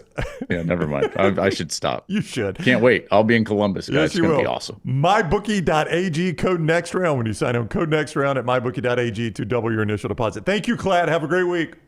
You got it, guys. Have a good one, all right? All right, buddy. We'll see you. Klatt with us on the Johnston RVCenter.com hotline. Yeah, he's talking about chasing Ghost on the Alabama game plan. You can chase the Ghost when it comes to Ghost Energy and Ghost Hydration. Authentic flavors, zero sugars, no BS right there. Look for Ghost Energy and Ghost Hydration at all retailers that sell energy and hydration drinks near you. Again, authentic flavors, zero sugars, no BS. That's our friends at Ghost Energy. And also, by our friends at Hemphill, they bring you Lance's Lock. A lot of plays in basketball every day for the rest of our lives. Yeah, another winning week, another winning weekend. Jump on board. College basketball starts. We've got 9 plays available in college hoops tonight. A couple in the NBA. Obviously, Monday Night Football with the Bucks and the Chiefs. Jump on board. Every play, every side, every total, every prop, every league, every day, and $100. It's brought to you by our friends at Hemphill Services. Whether you experience any plumbing, heating, or cooling issues in your home or business, trust the name Birmingham Trust since 1954 for all of these issues. Call Adam, Chad, Andrew, the guys there, 205-229-2090 or hemphillservices.com. Follow The Next Round on Twitter, Instagram, and Facebook at Next Round Live. Hey, let me tell you about our friends at Urology Centers of Alabama. Compassionate and comprehensive urological care with 35 physicians, 17 locations across Alabama. Their patient-centered approach to all of your urological needs. Remember, they've got that new men's health center. It is beautiful, helping men with a wide range of sensitive male issues in a comfortable environment. You can always go online, visit urologycentersalabama.com, schedule an appointment with one of their many urologists today. This hour of The Next Round is presented by the Birmingham Racecourse Casino, now featuring 7 days of giveaways with your chance to win a share of up to $125,000. The more you visit the Birmingham Racecourse Casino, the more chances you have to win. Hey, Lance Taylor from The Next Round to tell you about one of our favorite places for breakfast, lunch, and dinner. That is Hamburger Heaven since 1982. Hamburger Heaven has been serving Birmingham's best hamburgers, cheeseburgers, French fries, hand-spun milkshakes, and sandwiches made fresh to order. All of their ingredients are fresh and prepared daily. This includes their beef, always fresh, never frozen, hand-pattied each and every day. For breakfast, lunch, or dinner, visit any of the 4 locations, Highway 280, Irondale, Gardendale, and Homewood. Hey, for all of your IT and printing needs, reach out to our friends at Xerox Business Solutions. Look, I'm still one of those old school guys. I print my notes every single day for the show. If you watch the show here on The Next Round, you see all the notes in front of me.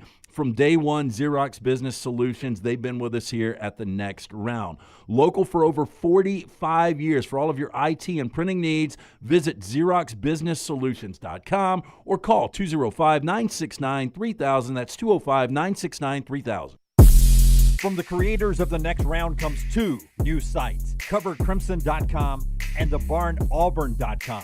2 team sites with the same excitement and information-driven content that you get every day on The Next Round. Live daily shows, recorded shows, free of charge, plus premium content with insider information starting at just $1. And it's the perfect gift for the Alabama or Auburn fan in your family. CoverCrimson.com or thebarnauburn.com. Sign up today.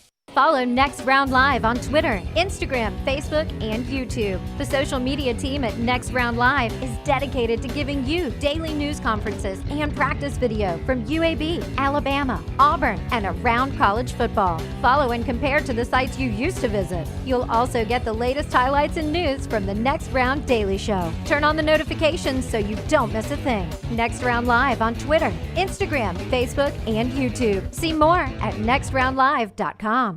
By now, you guys know how I feel about my fashion. However, did you know that I care about your fashion choices? Cargo shorts are out, flip-flops are only appropriate on the boat, and please throw away that stained t-shirt from college. You may be thinking, EG, that's all I own. What do I do? Here's what you do. Go to nextround.store and fill your cart with a wardrobe that is approved by me. Stock up on logo t-shirts, hoodies for football season, and hats for every day of the week. Trust me on this one and head over to nextround.store to get stocked up for this season. Stop by the New York Butcher Shop and pick up the finest in certified Angus prime beef steaks and burgers, premium pork chops, ribs, and all-natural chicken cut to order just for you. Their chef-prepared entrees and side dishes are the perfect dinner-to-go choice for your family and are ready to heat at home. With a great selection of fine wines and desserts, the New York Butcher Shop is your one-stop dinner shop. 2 locations to serve you, Cahaba Heights and on Highway 119 in Greystone. The New York Butcher Shop, rare quality, well-done service. Take TNR on the go with a podcast built for your satisfaction. Miss Hour 1? Find it in podcast form. Miss Hour 2? Stream it now. Miss Hour 3? Download it for later. Miss Hour 4? Well, just know it's never coming back. Listen to TNR wherever you find podcasts. Jim Dunaway, Lance Taylor, Ryan Brown. Live from the Birmingham Racecourse Casino Studios, The Next Round, presented by Bud Light, is on now. All right, final hour of the show, always brought to you by our friends at Champy's World Famous Fried Chicken, champyschicken.com. You jump in with them and have a wonderful lunch. They've been open now for 6 minutes, which means they've already rung the bell one time. They've cooked to order 1 piece of fried chicken for somebody, it's probably Norma, from over on 2nd Street right next to Buck Creek in Alabaster's probably come on over and said, I'd like a chicken leg and side of mashed potatoes. Norma, the usual, absolutely. Yeah. Let me deep fry that. Brined overnight. Other people go there other than Norma. You can too, right there. I hope there's a Norma that's going there right now to see Sterling and the crew Mississippi Delta recipe tamales and so much more. It is champieschicken.com. Perfect for football season. Cannot believe it is already week 11. Oh, man. Cannot believe it is already Christmas decorations in our building. Cannot believe it. Lance did not notice it, I guess, but those were up Friday, by the way. Did you notice them I Friday? noticed the wreath when I was leaving, but I did not notice the Christmas tree. The tree was up. I mean, the tree was up? Yes. It was not up when I got here Friday, Dunaway. I left here about 12:30 to go meet someone for lunch. Tree was already up. Yep. I mean, they did not waste any time in this building. Yeah, it's tis the season, so let's let it roll, man. Let's let it roll. By the way, for those that are asking, Ohio State at home is the other half of the game we're talking about, because I asked about the big drum, so everybody knew it was Purdue. Purdue and Ohio State is the big noon kickoff on Fox, or big noon kickoff with lowercase b, lowercase I, lowercase g. Cannot believe they're showing that game. At 11 a.m. By the way, in Vegas, big noon kickoff kicks off at 9 a.m. You want a hard get up in Vegas and make it to the sports bar, get your bets in, and sit down and watch the best game of the day at 9 a.m. I don't know if you went clubbing Saturday night, but I brought it up on Friday that I love, or maybe it was Saturday morning, love late night Saturday action. And if you're in Vegas, everything was done basically at 8 o'clock on Saturday night. Oh, yeah. It got confusing as we were placing our bets in TV windows. I kept saying, we need to get our bets in for our primetime games. And they're like, there's no primetime games. You mean for the 4 o'clock games? I'm like, yes. That is primetime. In my body, that's primetime. The 4 o'clock games. Right. It's so frustrating. It's the most miserable time zone to live in. The Pacific? Oh, yeah. Yeah, I would agree 100%. Terrible. Miserable no way I'd time want to live zone. in the Pacific. Central is the best. It is. I heard somebody in the chat did hear them because the message board doesn't speak, though I'm sure that's possible. The mybookie.ag message board, somebody had wrote in earlier in the show that, again, crying for Alabama to switch to the Eastern time zone. Oh, no. That's just the opposite. No. I have to wait all day for games. Yeah. I mean, I'd have to wait for a 1 o'clock NFL kick? No. I hate the time change. Should be a fine man from New Guinea driving me to the airport at 3 in the morning yesterday morning. He hated it too, huh? He was like, I do not understand the time change. That's pretty good. It's new to my country. Yeah. I'm new to your country. Yeah. And I said, well, hang around. We're going to change. Yeah, what time was your flight? Oh, I had the red eye. We boarded at 4:45. Did you purposely do that? I did purposely do that. Did you sleep at all? But much like ordering, I did not. We stayed up. Yeah. As I told our friend Todd Coder when I arrived at his kids' youth football game, I stopped drinking about 3 a.m. I think I'm sober. Yeah, I don't like the time change, but I do not want to go to Eastern time. Monday Night Football goes like till 12:30 in the morning at Eastern. I want to watch Baylor Gonzaga tonight, but there's zero chance I'm staying up for it. Oh yeah, and that's a 10:30 Central. That's a good time. That's a good time to be on the West Coast. I know, yeah. That's when you. The good time to be on the West Coast is if you're a fan of the Dodgers or Lakers, because those are normal time games. So the fine man from New Guinea, I don't even know where New Guinea is, by the way. But he is explaining to me, why do you guys change the time? Yeah. Isn't time? And I said, it is, sir. Not to go Bugatti on you, but time is time, sir.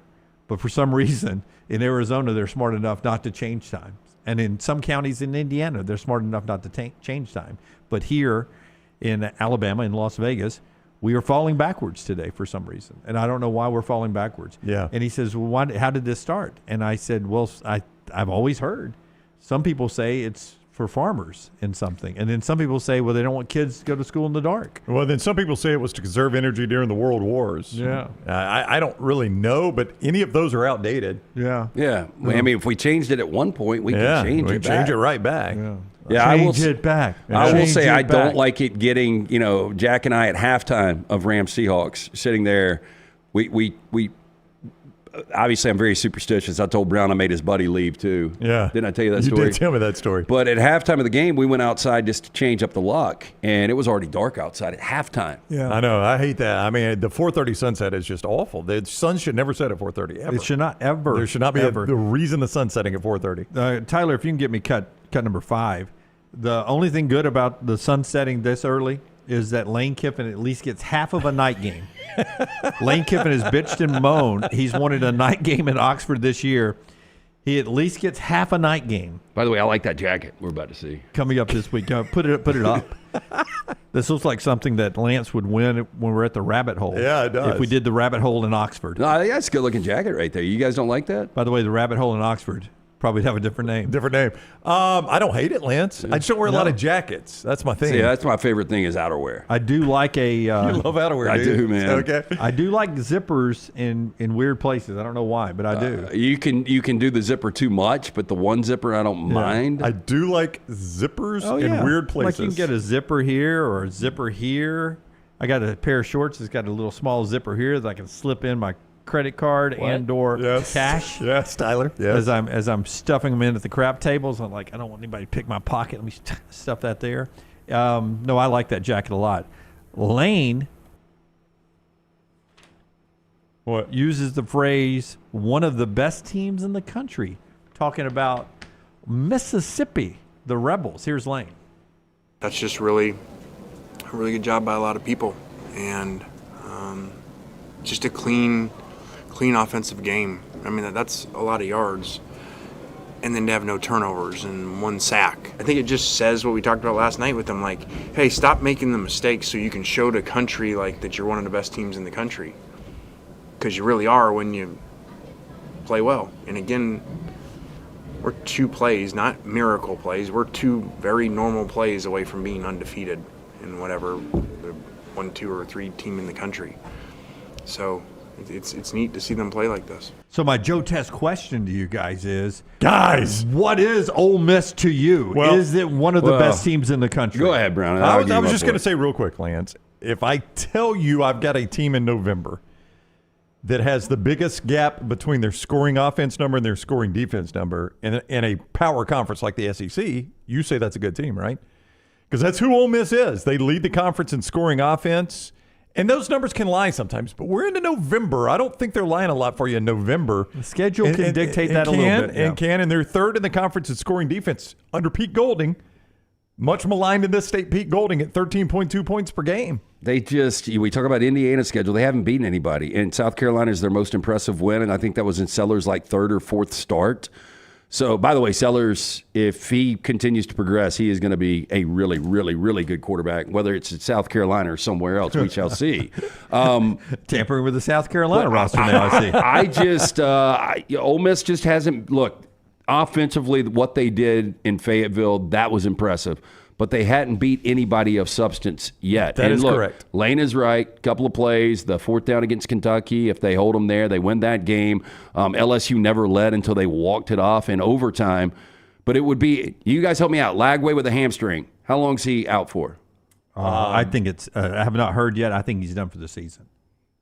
Well, then that's – because it would be – because we wait for the Lane Kiffin moment. And I do think they're going to beat Georgia this week just because Georgia is so sloppy. But then they go to Gainesville to take on Florida. If Lagway was able to play, that would be the game that Ole Miss and Lane Kiffin lose. Are you ready for this? What I'm about to say? I don't know yet. I think this is the biggest football game in Ole Miss history. Now, I don't know how those Johnny Vaults. I think the LSU SC. That was to win the West and go to Atlanta. Yeah. But you were not guaranteed to play for a national championship in that situation. I would have to remember what else. They were a one-loss team, so I don't remember what else had happened. And that was back when only 2 teams played for a championship. There wasn't even a 4-team. Yeah. Didn't Eli Manning? That was the one he's talking about. Have at Auburn? Or no, that was later. No, that was at home against LSU. Yeah, okay. If they beat LSU, they go to Atlanta. And it was like 17-10. It was a close game, something like that. Okay. But, I mean, this is a game. If they win this game, Ole Miss has an inside track at the college football playoff. I mean, they've got to screw it up themselves. Nobody can take it from them. If they win this game, they're a 2-loss game with a win over Georgia. They're in the college football playoffs. You don't think so? I don't know. It depends. If Lagway can come back and play. No. I'm saying if they win the rest of those. Oh, yeah. If they're a 2-loss team with this win on their roster. Alabama wins the rest of theirs? I mean, it's going to be tricky. Ole Miss is ahead of Alabama? I think they could be. I don't know. Why? Jim. Who they played? Alabama's played Vanderbilt, which is going to be borderline top 25. Well, it's Alabama's best win. Alabama lost that game. Alabama's best win? Yeah. Georgia. Ole Miss would have the same that. win. Yeah, but Alabama also would have wins over Vandy, South Carolina. No, Alabama Missouri. lost to Vandy. Oh, that's right. South Carolina, Missouri, They got better losses than Ole Miss. I mean, Ole Miss. That argument fell Ole apart Miss, quick. yeah, they've got a terrible loss now at Kentucky at home. At LSU, well, we'll see what happens this weekend. I don't know if Ole Miss wins out, they're getting in. Yeah, I think so. So, I mean, I would say it's the biggest game in Ole Miss history. Now, you could take me back to the Johnny Vaught 1960 teams, and maybe they played, and Billy Cannon had the run, down at LSU. Maybe that was a big game that they lost. I don't know. But I'm just telling you, all right, I'll say in my lifetime. In my lifetime, this is the biggest football game Ole Miss will have played. And I would put it in front of the one Lance is talking about, which at this point is the biggest game they've played. Yeah, anytime you got a chance to make it to the playoffs. That's right.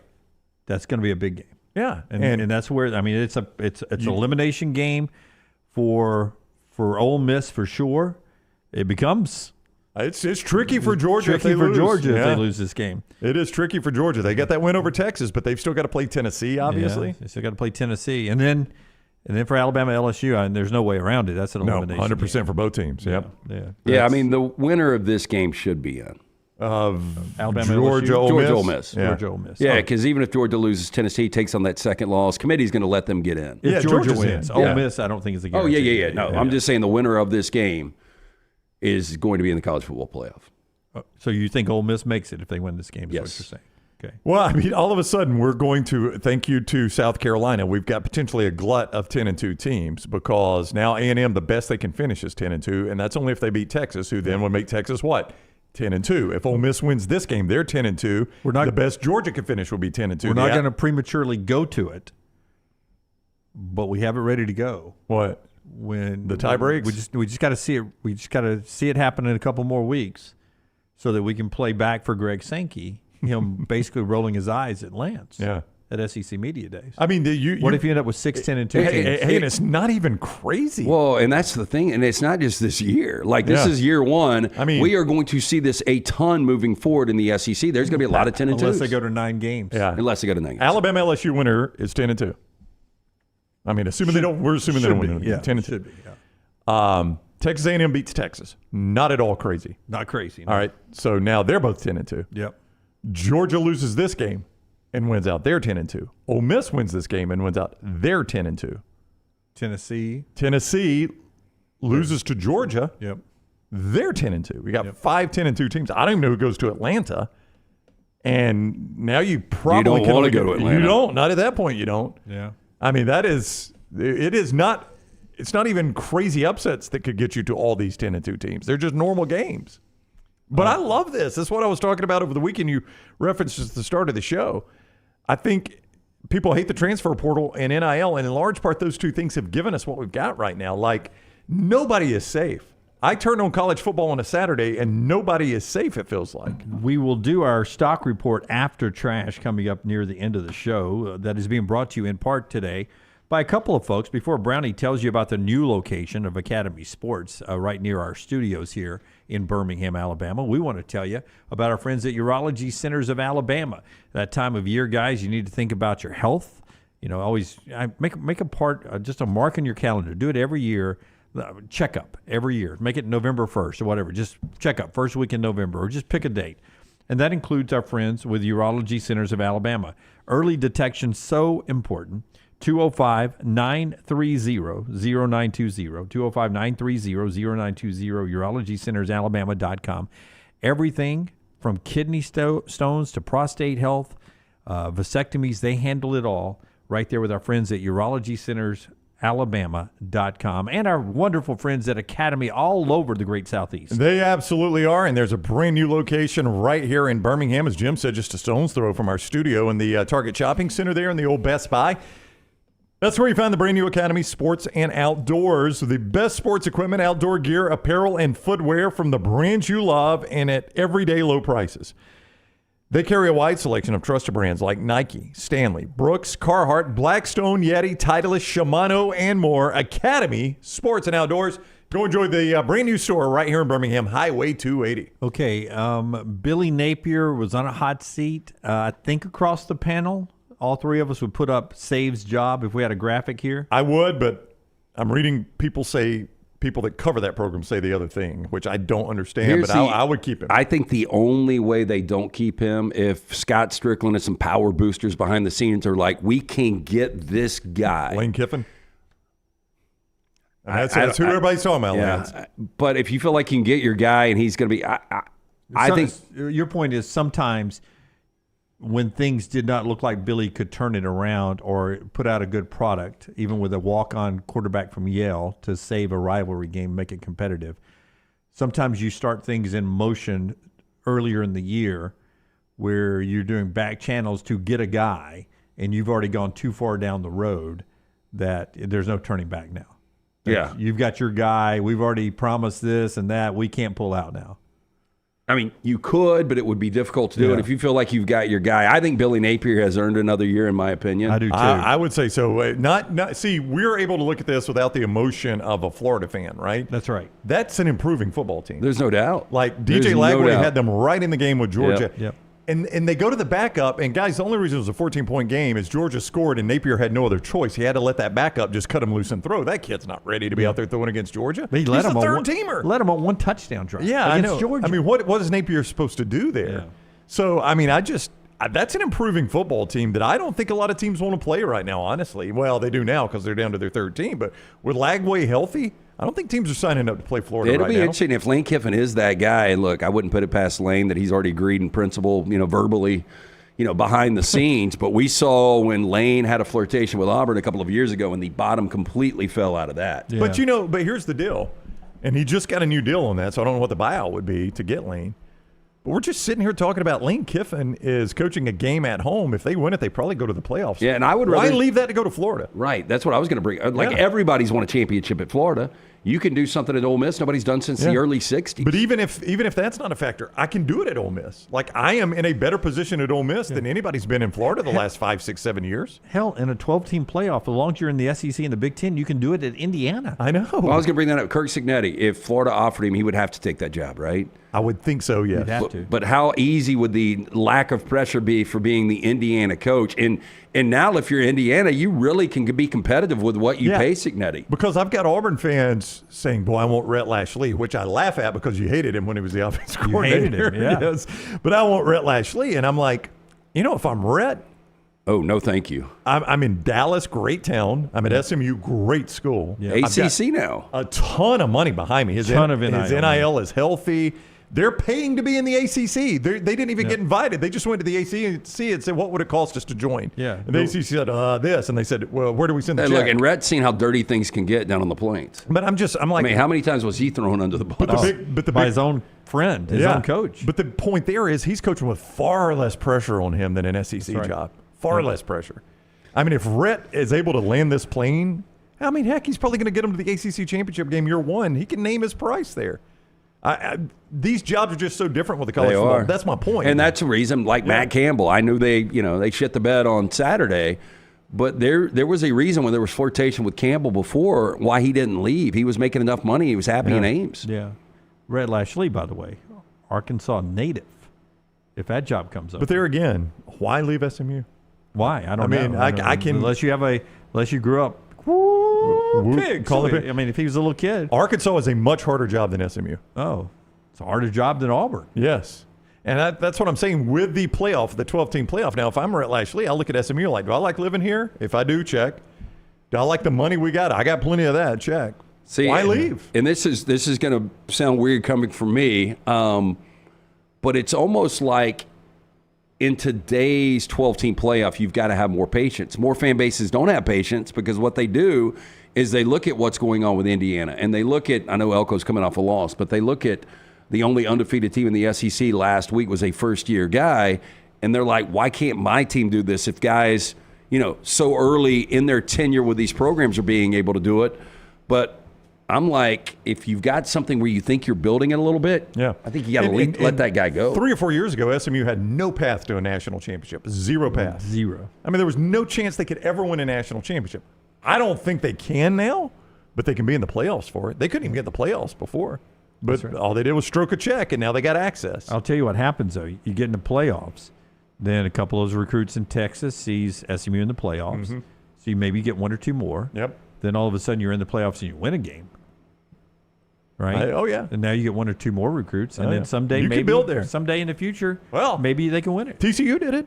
TCU I mean, if did. TCU can They play didn't for win it, Brown. Oh, they played for one, though. Yeah. But I'm saying Yeah. if TCU can do it, Yeah. now I know it was a 4-team, not a 12-team. Well, I get it. Look, Rhett's going to get a lot of looks, and especially if he's able to close the deal and get to a college football playoff. Spencer Danielson in year one, at least as the first full year, he's going to get some looks. I'd wanna see Obviously, more from that, Signetti yeah. is going to get some looks. Does his running back have any eligibility left? I think Ashton's going to tap out. I don't know how much of that game you guys watch. I'm sure you watched a lot being in Vegas. But watching that game, he was struggling, but you just keep giving it to him, and he's going to find a way to grind out 150 yards. And then there's Shane Beamer, who some people had on the hot seat to start the year at South Carolina. He's got them now 5-3 on the season, and a couple of big wins, including a field rush for the ages there at William Bryce, where they tore the hedges apart rushing the field with a win over Texas A&M. And, I mean, just there's nothing left. It's not like one path at Jordan Hare after the kick six or two passes. They just shredded them. It looked like locust had come through. Like a plague. Yeah, it was Old Testament. And then in the locker room, Shane Beamer, who, by the way, will stare across the field at an opposing coach after a big play like nobody's business. Oh, he will. Unless his wife is sitting right behind the bench on the other side, he stares across. It looks like he's staring daggers into the opposing coaches. And he did that when the game was locked up this past weekend. Then he goes to the locker room, and he very rom-com. It's romantic comedy here. Okay, is Lance going to think this is awkward? Lance is not going to like this at all. Are you a big fan of it? This even made me. God. This is uncomfortable for me. Oh, no. Here's Shane Beamer afterwards. My wife, family, I know you're in the back. Come on up here, Em. All right. Hey. She's got a birthday coming up this week. All right. So it's a great birthday for her. Great birthday present. I told my kids all week that if we won this football game, all right, I was going to do a little celebration for her here in the locker room. Right. I'm going to need y'all's help, but we ain't singing happy birthday. Don't think it's that, all right? I know y'all sing this song at practice, so I'm going to need a little backup right here. But this is her little birthday. Hit it, Big Mike.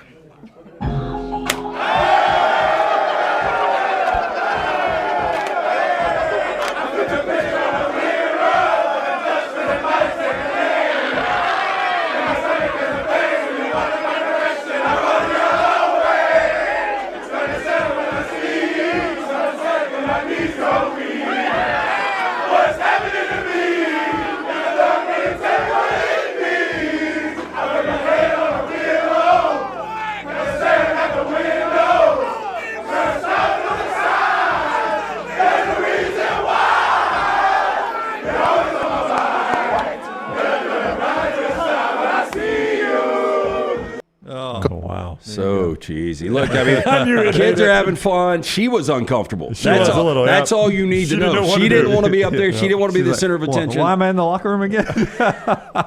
I'm never in the locker room. Hey, man, I'll say this. We did have South Carolina. I know you had South Carolina as well Saturday night. But that Elko defense, what they were doing to teams, their inability to run against the A&M defense, they were only giving up right at 100 yards per game, and they went out and scorched them for 286. He went for 2 4th-and-1s on his own 30. And the first one was on his first possession. Yeah. I mean, South Carolina had go right down the field on him. I get it. But my gosh, that was an early gamble on the road to go for 4th and inches. Do you guys agree? Like, Sellers is still raw. Yeah. But, he's man, got potential. Yeah, some of the plays that he makes just with God-given ability. And he gets you out of some messes, doesn't he? Yeah, only had 4 attempts all of last year. But this is going to be a guy that, if he gets in the right situation, and I would think South Carolina's got enough where you can pay to keep him. Yeah, and you can't pay everybody else, but whatever we got to do to keep Sellers, we can pay him. And Rocket Sanders was a perfect complement, running, but also receiving the football that allows you to be able to do that, man. It just it was an impressive win from South Carolina against Texas A&M, and it opened the door for a lot of people in the race for the automatic bid rolling through Atlanta in the SEC Championship. Trash is on the other side. Show being brought to you by a couple of great folks. That includes our friends at A+. Brownie, tell us about A+. Yeah, they were just at my house last week. Had a crew there finishing up some hardwood flooring at my house. They also redid the master bath at my house. They did Lance's master bath and also his kitchen. They're at A+ Tile Home Remodeling, and Brad Bell and his crews can work for you just like he did for us. The way we found him, it came time to do the master bath at the Brown house, and my wife scoured the internet looking for the right person for the job. She talked to certain contractors, people that had used certain contractors, read reviews. She did all the work there, and she picked Brad Bell, A+ Tile Home Remodeling. I am so glad she did because he did tremendous work. 205-422-1758. 205-422-1758 is his number for you. If you're looking for, here's what he specializes in: master bath, kitchen, and master bedroom closets. Those are his specialties. He'll do anything, but those rooms really pop, and you make your money back when you go to sell your house on master bath, kitchen, and master bedroom closets. Brad Bell, A+ Tile Home Remodeling, 205-422-1758. That's 205-422-1758. So it's been a year of projects for me. Not only has Brad Bell been out multiple times to my house this year, but also our friends at Gray's. I needed to get the 4 pines, dead pines, off my lot extracted. They came out a couple of months ago. They did it. Fantastic work. Family owned and operated for over 25 years right here in Birmingham. They are experts in high-risk tree removals, pruning, soil health, treatment to strengthen those trees and plants. Gray's maintains a fleet of specialized cranes and lifts to get the job done right and to prevent damage to your home. You've probably seen them rolling around town. Call, book the appointment today, 205-281-6100. That's 205-281-6100. Scan that QR code or just visit graystree.com. Follow LT on Twitter at @thelancetaylor. Your new Academy Sports and Outdoors is now open in Birmingham with the best in sports equipment, outdoor gear, apparel, and footwear from the brands you love, and all at low prices every day. Academy Sports and Outdoors carries a wide selection of trusted brands like Nike, Stanley, Brooks, Carhartt, Blackstone, Yeti, Titleist, Shimano, and more. Plus, you can shop online or on the app with free in-store pickup or enjoy free shipping to your home on purchases over $25. Your new Academy Sports and Outdoors is located at 4610 U.S. Highway 280 in Birmingham. Man, I love a good meal. I'm Jim Dunaway. A good meal is what you get with my friend Sterling at Champy's Chicken on Highway 119 in Alabaster. We're talking great southern fried chicken, wonderful sides, hand-cut chicken fingers, po' boys, and those Mississippi Delta recipe tamales. You got a perfect menu for everybody. Champy's Chicken is perfect for watching the big game or taking a meal to the lake house, down to the coast, or stay in the restaurant and dine in a great atmosphere. It's all made fresh to order right there on 119 in Alabaster, Champy's Chicken. Buying that perfect home is one of the most important financial decisions you'll ever make, so it's crucial that you have the right partner to help you through the process. Hi, I'm Lisa Zeig, Vice President Mortgage Loan Officer for Bryant Bank, and I'm here to tell you that we are that partner, making it easy to buy with confidence. We offer a variety of mortgage products to fit your unique home buying situation. That kind of hassle-free approach might not be what you'd expect from a bank, but it's exactly what you can expect from us. Give me a call today or visit one of our 18 offices across the state of Alabama and let me show you what banking beyond expectation is all about. Are you tired of buying your CPAP mask and supplies online only to be disappointed? It's time to visit CPAP Plus, your locally owned and operated CPAP shop that prides itself on personal service. Come see what you're buying at CPAP Plus with 3 convenient locations in Pelham, Highway 280, and now open in Trussville. Drop by for a free CPAP checkup and free filters, no appointment needed. Plus, sign up for their giveaway for a chance to win a free travel CPAP machine. Just Google CPAP Plus or visit any of those 3 locations. Hey, you. It's the holidays. Give cheer a lift. And at New Balance Birmingham, we got the gift. That holiday vibe? Find it inside. Come together at New Balance Birmingham on Highway 280, right next to Chick-fil-A. New Balance Birmingham, we got now. Let's face it, a home is one of the most powerful assets you can have, and our friends at Mortgage Right want to help you build wealth through home ownership. Mortgage Right is all about providing competitive rates, a variety of loan products, and a multitude of resources for a seamless home buying experience. They treat their borrowers like family and are always looking to bring more happy homeowners under their roof. See more by visiting mortgageright.com/TNR today and start living. That's mortgageright.com/TNR. NMLS 2239, Equal Housing Lender.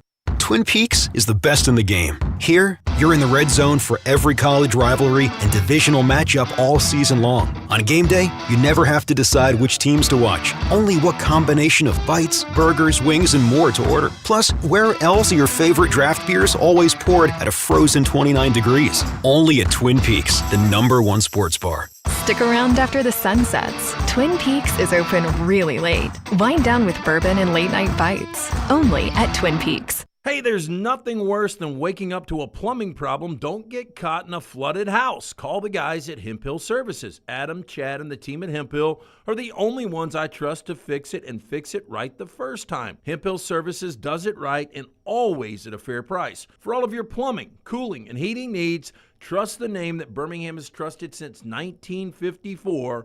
That is Hemp Hill Services. Call now, 205-229-2090. That's 205-229-2090. Storm season is here. Make sure you have a plan of action in place right now. Greg from Pell City and Storm Restoration Roofing should be your first call when storms hit. Insurance companies love working with Storm Restoration Roofing because of Greg Nelson's name and reputation in the industry. When storms hit, call Greg Nelson. He's local, 205-542-3531. He's the home of the free no-cost roof inspection. Greg from Pell City on Facebook, 205-542-3531. It's Storm Restoration Roofing.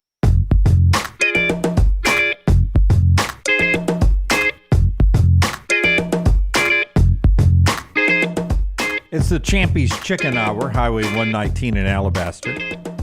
Hand-cut chicken fingers, which is perfect for the tailgate this weekend. If you're heading down to Baton Rouge, you take a little Champy's chicken with you. Are you going? Put it on ice. I think EG and I are covering the game for us. All right. That'd be I think fun. we're going to head down there. EG will definitely be there. I don't know if I'm going yet or not. I think you should. I know Big it's game, a, Jim. I know it's a playoff elimination game, but Champy's Chicken never eliminated from what should be a rotation with you, whether it's lunch when you're working or dinner or for watching football at home on a great ABC Saturday of SEC football again this weekend. Go by there, check out the extended menu, champyschicken.com. A couple of quick thoughts on college football before we get to trash. Being brought to you by our friend Dr. B. What do you think of Cam Blankenship? He's the O-line coach at Louisiana Monroe. He's an Alexander City, Alabama native. He played offensive line for 3 years at UAB. He's been with Bryant Vincent, sent UAB to New Mexico with him. And now he's the O-line coach at Louisiana Monroe, and he just loses his crap on a player. Player has said, listen, I understand they're human too. Get caught. I appreciate his passion. We'll all learn from this. Vincent says it'll be handled internally, but he'll be disciplined. Same from the school. He's apologized. What do you think of the outbursts like that on the coach and the physical contact? I mean, look, it wasn't a great look. I didn't think there was a ton of physical contact. I didn't either. Yeah. I mean, I know Kirby didn't mean to shove Michael Van Buren. Yeah, opposing team. That's worse. Yeah, that seemed like a bigger deal, and that went away quickly. Yep. So I don't know. It didn't seem like it was that over the top. Yeah, I think I think you got to look at a guy's record, Jim. And I don't know this guy. I know he's local and actually follows us on Twitter. I found out. So I don't know what his history is, but if this guy's got a pretty clean history, you just got to say, okay, it was a bad moment for him, and he'll learn from that and not do it again. And if the player's not pissed off about it, which doesn't appear he is, doesn't seem like he is. The player said he apologized to me in person, face to face, and then the coach apologized on social media. I don't know what more he's supposed to do there. And I know people are making a big deal out of the physical contact, and that is part of it, but I just didn't think it was that excessive. He didn't throw him down. He didn't light his ass up like Nick did AJ that time. He slapped AJ on the rump. Oh, he didn't slap him, Brown. Gave a spanking. He had Nick Saban's fingerprints for 5 days on that ball. That handprint was on that ass for a while. For a long, long time. I remember Bobby from Homewood saying, either calling in the show or saying on social media that Nick Saban won't be able to get recruits after that. It was a bad call there. Yeah. Was he able to? Yeah, I think Saban did okay recruiting after he. Well, and I AJ. do think that those are the optics you worry about and how coaches are going to recruit against you if you're Bryant Vincent. I don't know who they're recruiting against. Louisiana Lafayette. Yeah. McNeese State. Monroe v. Lafayette. Yeah. But it was a big story this weekend. And we got to give credit. We pound on UAB a lot. Jalen Kitna, 6 touchdowns for UAB over Tulsa. Florida could use him right now, by the way. Yep, they could. They need him now. That's some other news that we did not get to yet in the show so far. We'll do our stock reports to wrap up college football after we do trash. Dr. B bringing us this part of the show. Tell us about Dr. B. Yeah, Dr. B, best in the business, in my opinion. When I asked around, when I started to thin out, everyone said Dr. B. Dr. Beckstein is the guy you need to go see. Went to see him. I do that non-invasive treatment 3 times a week, 30 minutes each time on the couch, and that is it. My hair has more than doubled in thickness. For more than 20 years, women and men have turned to Dr. B for a range of cosmetic and reconstructive procedures. He will use his training, genetic testing to help his patients fully understand the procedures they are considering. Call Dr. Beckenstein today and that great staff. Schedule the consultation, 205-319-0316. Again, non-invasive treatment 3 times a week, 30 minutes each time. That is it. Hair has more than doubled in thickness. Brown doing the same thing. For more information, t3hair.net. All right. By the way, I got to see the Eagles in the Sphere when I was out there. The Sphere is amazing. Absolutely amazing. And the sound in there is unbelievable. Don Henley said 164,000 speakers.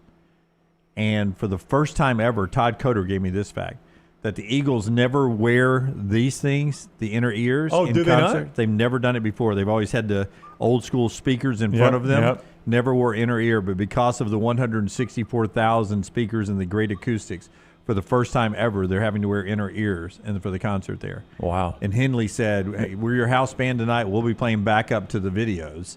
But the reason I wanted to do these shows have nothing to do with the videos.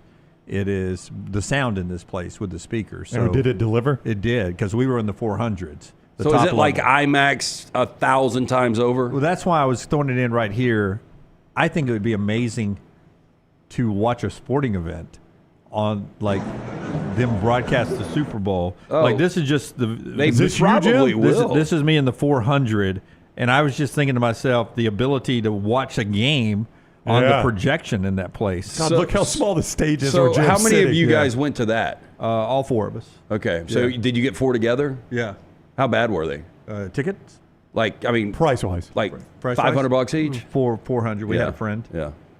So 400 a pop? 400 a pop. God, that high up. Put on a good concert? They're old. So that's not a bad concert to see there, because you don't really care what's happening on the stage. Yeah.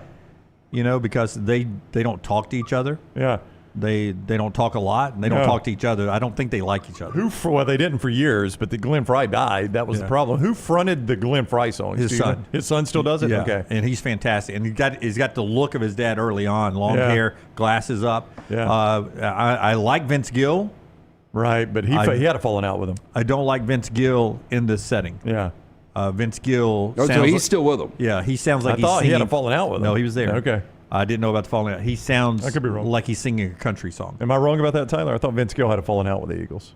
I don't know about that. I was looking up what Jim mentioned earlier, watching football in a place like the Sphere. Dallas has a place called Cosmos Dome. It's incredible. I brought it up on the show the other day. If you see the video, it's like you're at the game. It's got like cameras that would be positioned, That's I guess, in the midfield. end zone, and you can see receivers just like jump right into you. Yeah. and catch the ball. Well, It's look, crazy. they've got to find something, and look, you can always find something in Vegas, but they've got to keep that thing going 365 days to make the money. You think the note on that's pretty high? I would think that the Super Bowl, a viewing party for certain things like that, where you could set up a kiosk where you could actually gamble right there on site. That's not a problem in Vegas. They got them everywhere.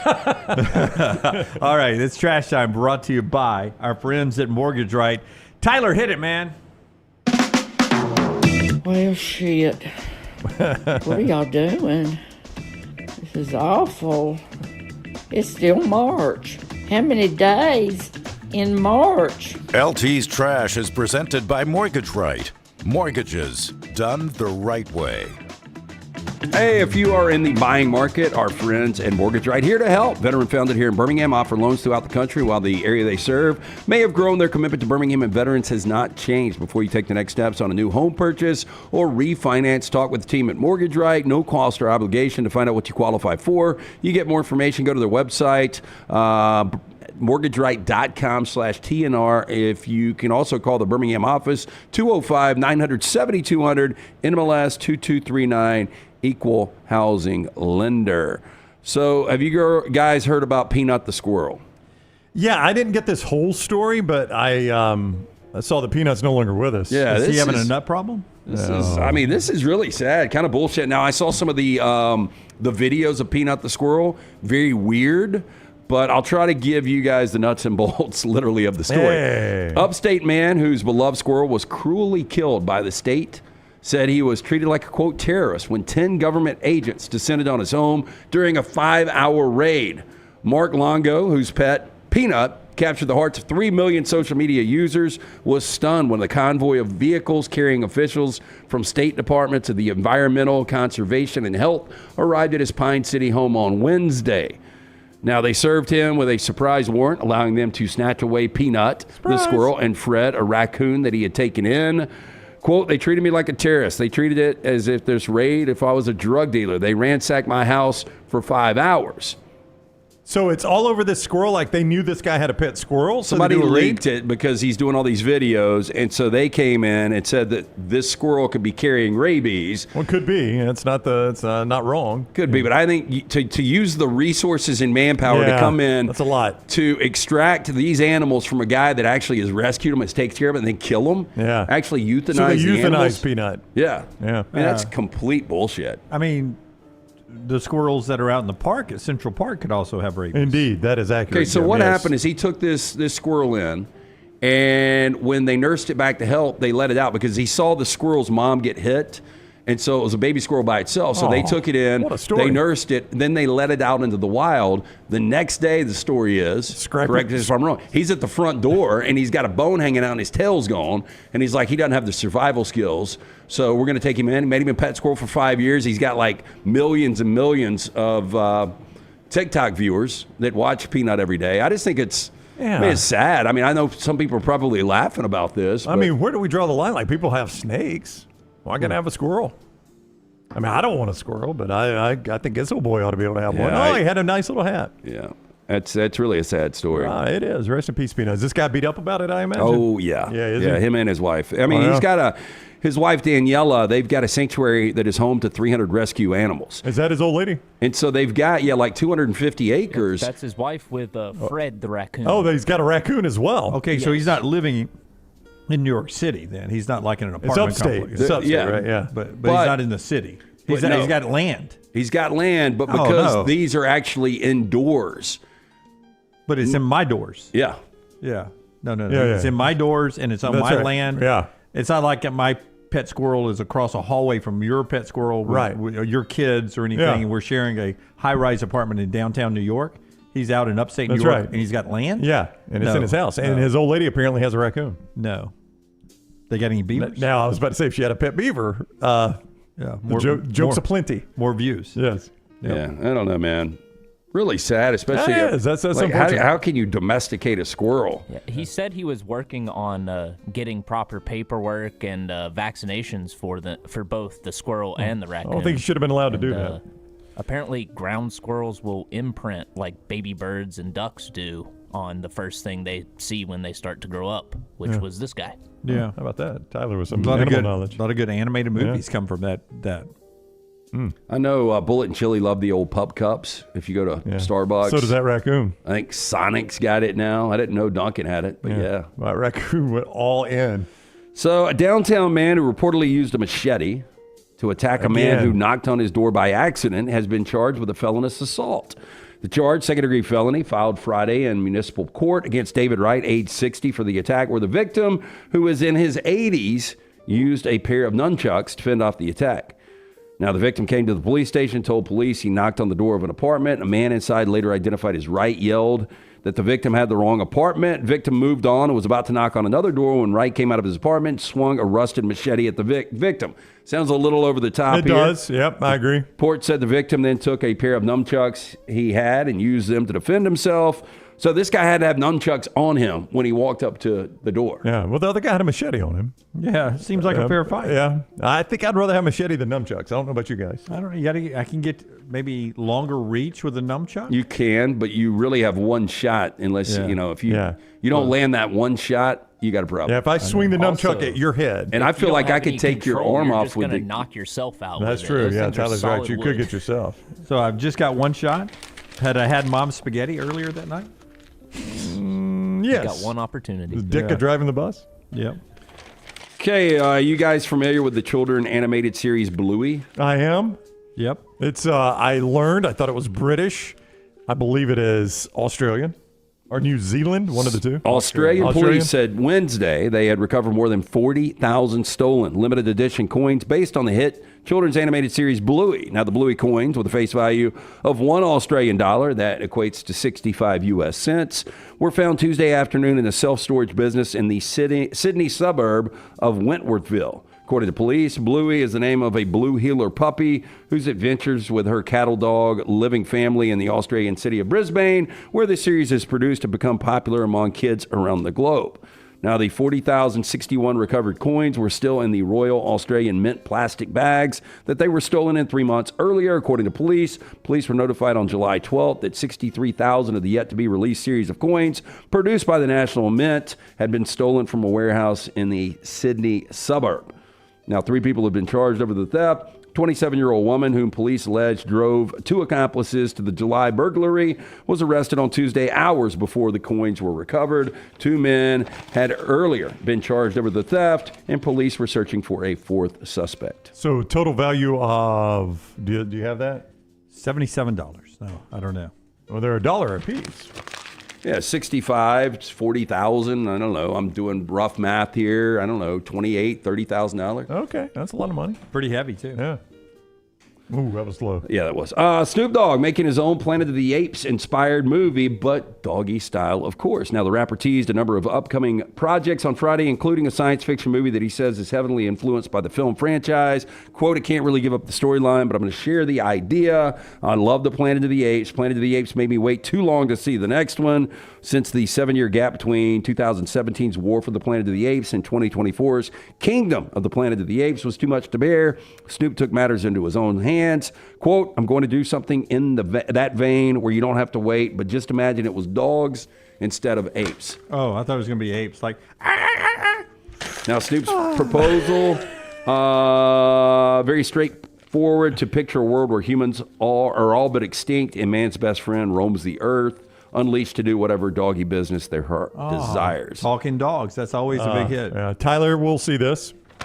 I will. No matter where it releases, whether it's in theaters or Tubi or wherever else. Tubi. Do you know what Tyler told me he was absolutely going to see, because I asked him this morning?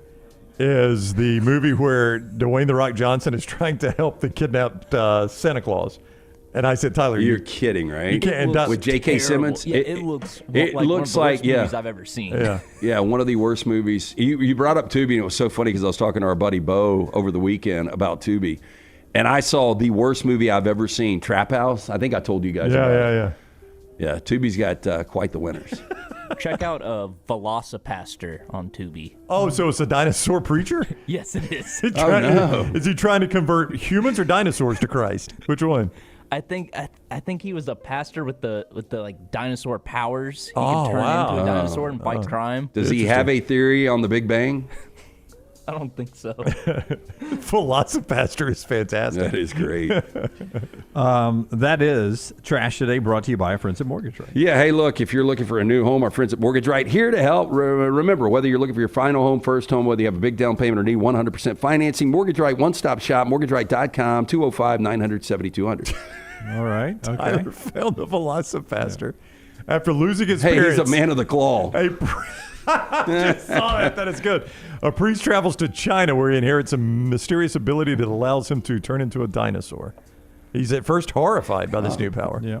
And then a hooker convinces him to use it to fight crime. Oh, the hooker. Yeah. Hooker with a heart of gold, though, Tyler. Yeah, this is getting a TV instead of the Manning cast tonight. I'll go ahead and tell you, though, we all go extinct at some time. What are you doing in your afterlife? Hey, did Brendan Steer write and direct that, Tyler? Is that one of your guys? Probably started it. Brendan Steer. All right. McCurry brings us the spotlight today. Every Monday during the college football season, our spotlight on Mondays is the stock report. It's brought to you by our friends at McCurry. Tell us about McCurry, Brown. Yeah, you rent from McCurry if you need that car, van, truck that is hard to find. The SUVs, the passenger vans as well. They're easy to rent. They get you in and out fast. They got locations in Athens, Muscle Shoals, Huntsville, and Coleman on 2nd Avenue Northwest. And also Skyline Boulevard in Tuscaloosa. Call and reserve your rental today, 256-559-1003. That's 256-559-1003 or McCurryRentals.com. The College Football Spotlight. Stock up. stock down. College football stock report. I'll start us off. Little Pictionary over here.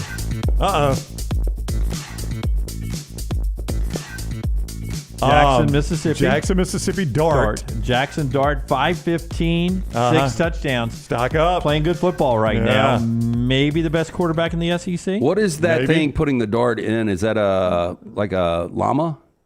What are you talking about? No, the thing that's got its tongue on the dartboard. That's the needle. That's the dart. The dart. Oh, yeah, okay. The pointy thing, Llama? Jackson Llama? Yeah, it could be. It looks closer than a dart. It looks closer to a what's the small bird? Hummingbird. Yeah, Jackson Hummingbird. 1 in 13. That's what James Franklin. He owns it, man. He signs it. He signs his name to it. He owns it. He's 1 in 13 versus the top 5. Yeah, he's earned that one, buddy. Yeah, that's a problem. That's not a good number. I'm going to combine NFL and college, and I'm going the succession for Michigan with Sharon Moore. That is going down. They have lost 3 or 4 to drop to 5 and 4. All 4 of their losses by double digits. How they don't have a quarterback on the roster is amazing. And Davis Warren did everything I needed. Play consistently average is what he did on Saturday. And they still couldn't get home because Dan Lanning, he wanted to run it up. Going up, Jim Harbaugh. If you look at Harbaugh right now, they've won 3 of 4. They're sitting at 5 and 3 overall.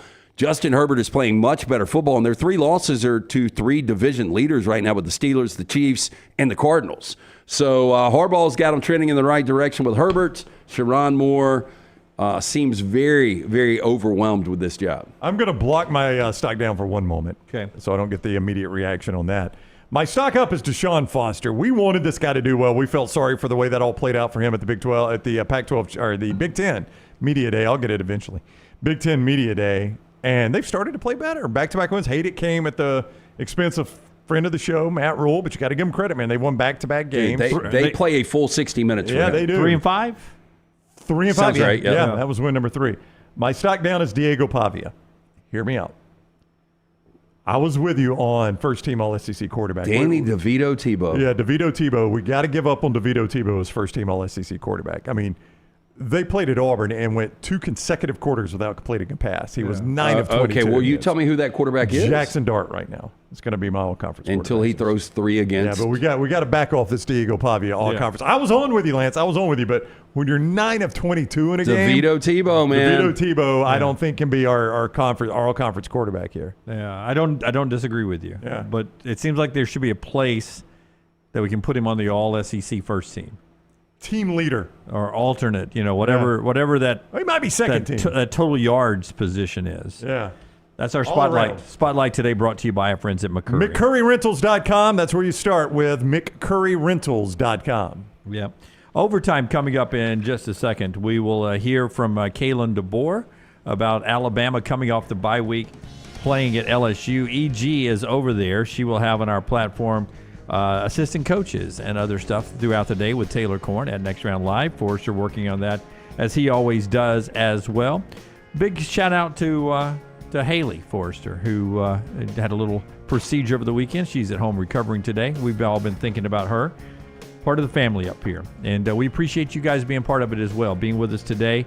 Don't forget to like and subscribe and thumbs up depending on what platform you're on. Lance has procured coming up with Unlocked in about an hour after we do a little overtime here. Until next time, God bless you and God bless America.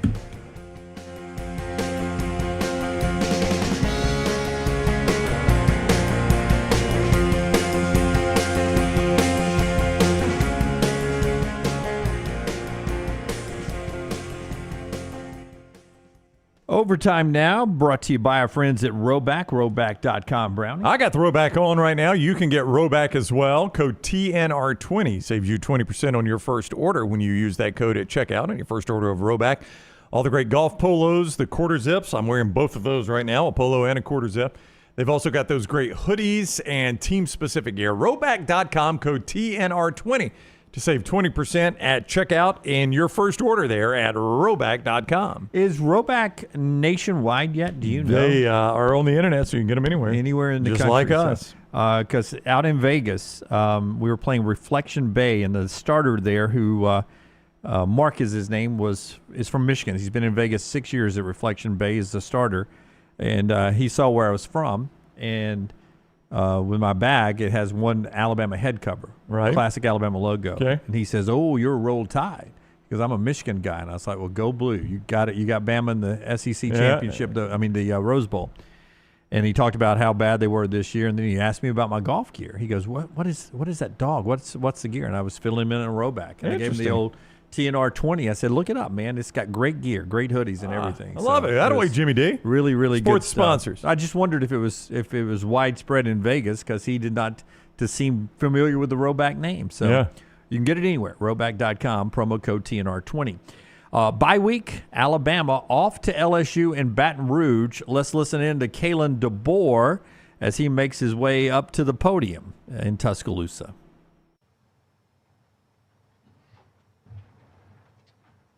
We'll go ahead and have Coach make his opening statement, and we'll take questions. Leave your hands up for a second. All right, good morning. Had a great bye week. Our guys get a chance to work on the things that we felt we needed to work on as a team, get a little healthier and in a good spot. Guys got back to work yesterday with a good practice, high energy, very intentional on what the job is that we're up against going into LSU here, and getting a head start on that, whether it be last week or yesterday. So we'll be back at it tomorrow morning, and got an exciting week, preparing for a good football team. So one update, just want to give, because I know I haven't had a chance to, just with the timing of everything, with when we've met Cole Adams with his injury, just an update there. He'll be out for the year. So we had to deal with that, last week, and unfortunately, just because Cole's a guy that pours everything into it, had an injury earlier in the season. Honestly, at the time, probably thought that was going to be something more significant as far as the time frame with the first one. Just seeing the effort he put into that first injury, you really found out a lot about who he was as a person, as a player, just the toughness he had. And unfortunately, he had another injury here now, and lower body injury, and so we'll be done with the season here this year. Questions? All right, start with Charlie on the far right. Just with Cole, and you also have Jalen out, just what do you do from a receiver standpoint to kind of, replenish that depth? Yeah, and the season has the flows, right? The guys that are in, the guys that are out. A couple weeks ago, we had multiple guys out with K-Law and Kobe, and that's where Cole got more playing time as well as some others, and so again, unfortunately, we aren't at full strength there, but just much like most of the teams across the country are. So you're shorthanded, but you mix and match, and you continue to find the versatility in guys and put them into spots, and coach them up. And there's a lot of cross training that happens within positions, and receivers one of them. So guys that can play inside and outside both, we're going to utilize them to their fullest potential. But it's always all hands on deck, especially this time of the year. Chase on the far left. What were your thoughts about the edict from the SEC on Friday with the penalties for defenses faking injuries, and how much do you think faking injuries really impacts the integrity of the game? Well, I guess the rules have been the rules, and so just having to find another level of enforcement, I think, and seriousness about it is what's happening here. And so from our end, I already talked to our players, our staff. It doesn't change what we do, because we go about it, and if you are hurt, and you need to stay down, especially if it's substitutions that need to be made. You need to be looked at, but you can put yourself in some tough positions if you really truly are hurt, and that's I really feel like with what our team does and how we operate, how it's going to continue to be. So I've been on the other end where there's situations at the end of the game or whatever it might be that get a little frustrating, and that can happen at any time. But the rules have been the rules, and so we'll just continue to go about business as we always have here in our program. Yeah, now that you know that Cole's out for the year, do you want to have just one punt returner, or how do you want to handle that position moving forward? Yeah, I mean, you will go with, who you feel best about, obviously. We need to continue to always build depth. Said this at the beginning of the year to our special teams, coordinator with Jay Nunez.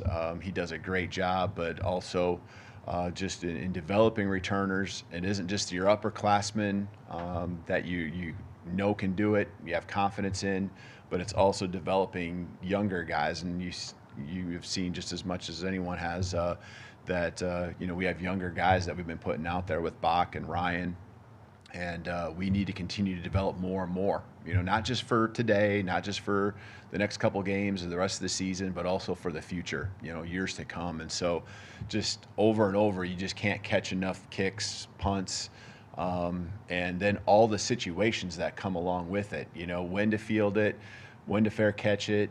The communication that happens, just being comfortable back there, it's reps and reps and reps of that. And so we're going to always continue to develop more and more guys.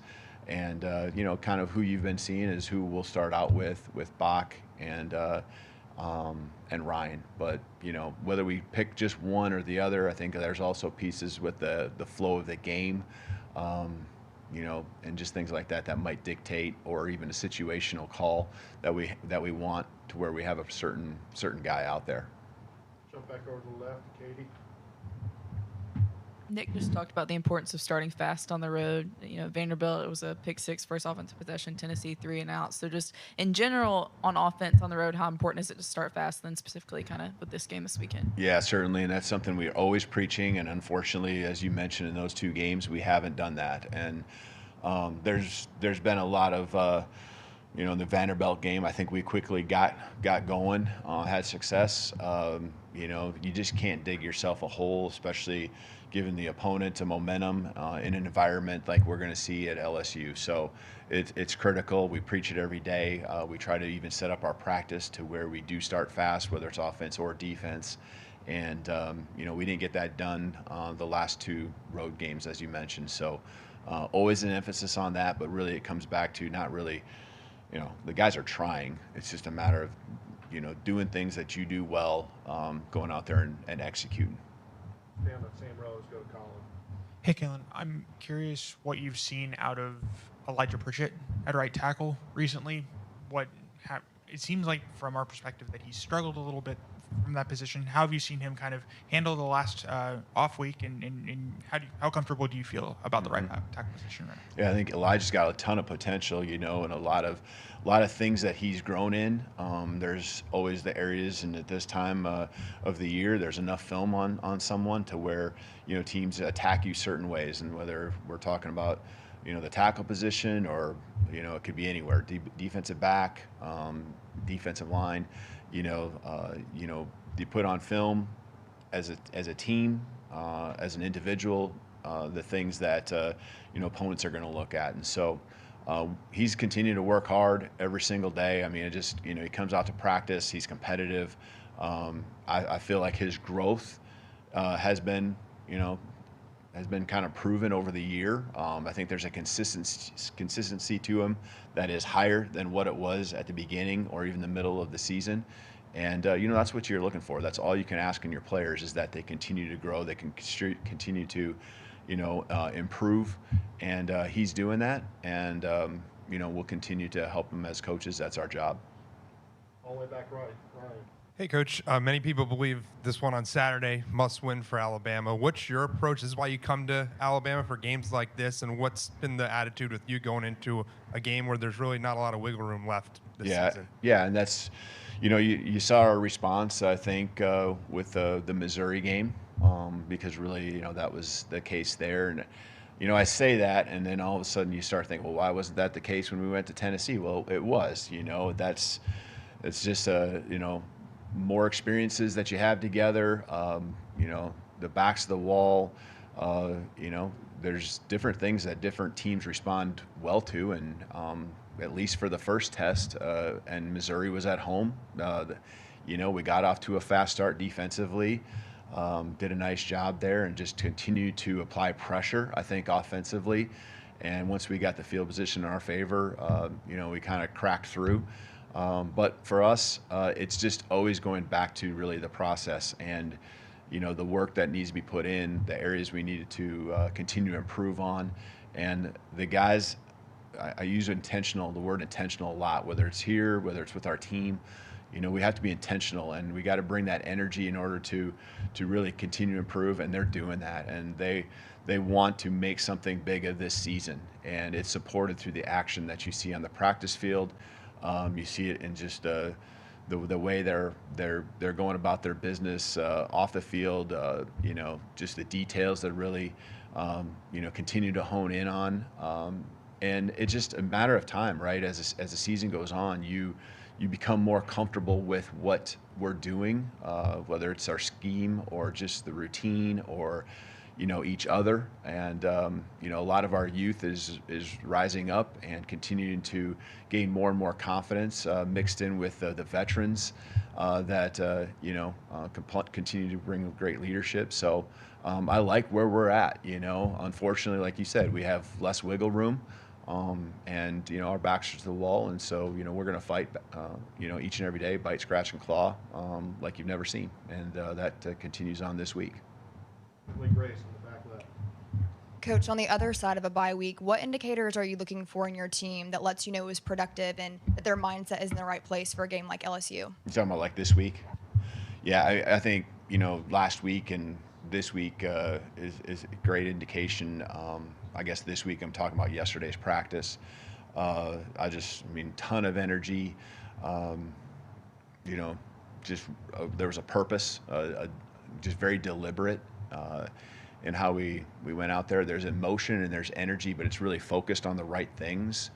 And the leaders, what I challenge our team to do is not just have the leaders that have been the leaders step up, but have at this point a team full of leaders. We can't have these freshmen aren't freshmen. The new guys that come into this program aren't just new guys anymore. This is our team, and that's been the message, but really for them to all raise their game as leaders. That means accountability for themselves, ourselves, each individually, and then also bring someone else with you. And that's been the challenge the last couple of weeks, and I continue to kind of hone in on that.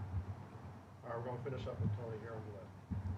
What have you seen from Robbie Utes, and how big is his ability to kind of handle some of that dirty work that maybe goes unnoticed on offense? Yeah, and he does some things on special teams too with Robbie. He's just a really versatile guy, becoming more versatile when it comes to special teams and offense.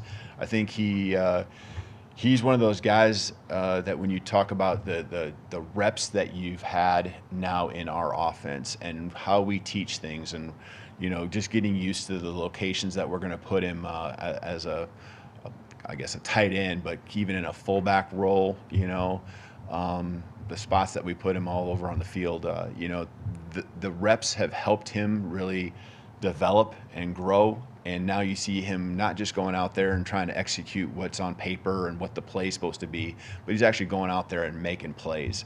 I think the first play or early in the game, we went right to him, and just like it was second nature for him, to run the route, to catch the ball, to, get vertical and, run through people like he's used to doing. And he's a guy that our team looks to because he's very just unselfish.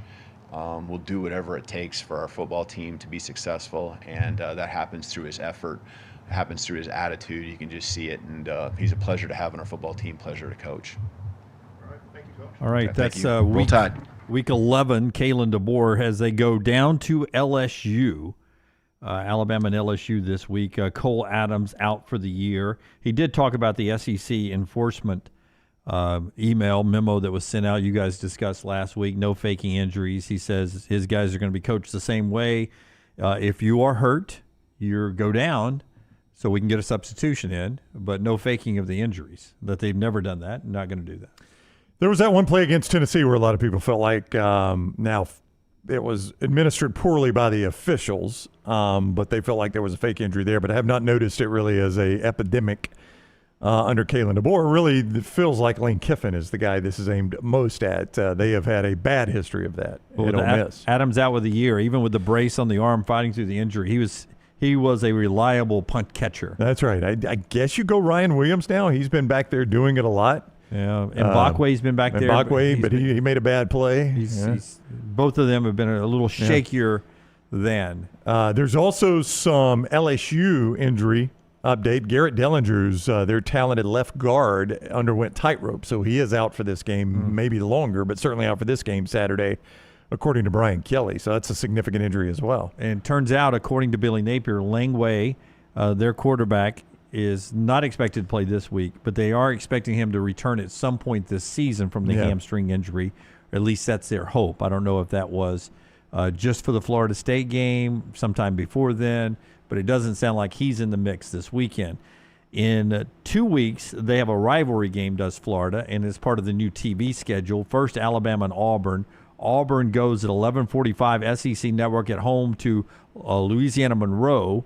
That'll be on the SEC Network. Alabama hosting Mercer is 1 o'clock, streaming only, ESPN+. Everybody's got one streaming game, and this will be Alabama's. Mercer and Alabama streaming only. The ABC tripleheader, which has become very popular with you guys.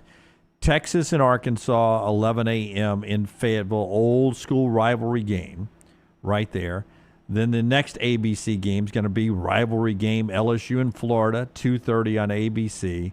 And then prime time, border war, Tennessee and Georgia, 6:30. And by then, both teams still hoping that has got playoff implications, and it will. It seems like it will, yeah. I mean, it seems like it's Tennessee with a mulligan and maybe Georgia without one in a strange turn of events, depending on what happens in Oxford this weekend. It could be Georgia playing for their playoff lives and Tennessee having a little wiggle room going into that game. You never would have thought that would have been the case. Georgia with a much tougher game as they're on the road at number 16 Ole Miss. Tennessee this weekend hosting improving Mississippi State. All right, that's our overtime today. No Hugh Freeze. Auburn off this week. They get Louisiana Monroe next down at Jordan-Hare. Lance and Brock Heward joins us for Unlocked. That's coming up in about 43 minutes, but we're going to head out now. Enjoy your lunch and see you back here in about 43 minutes for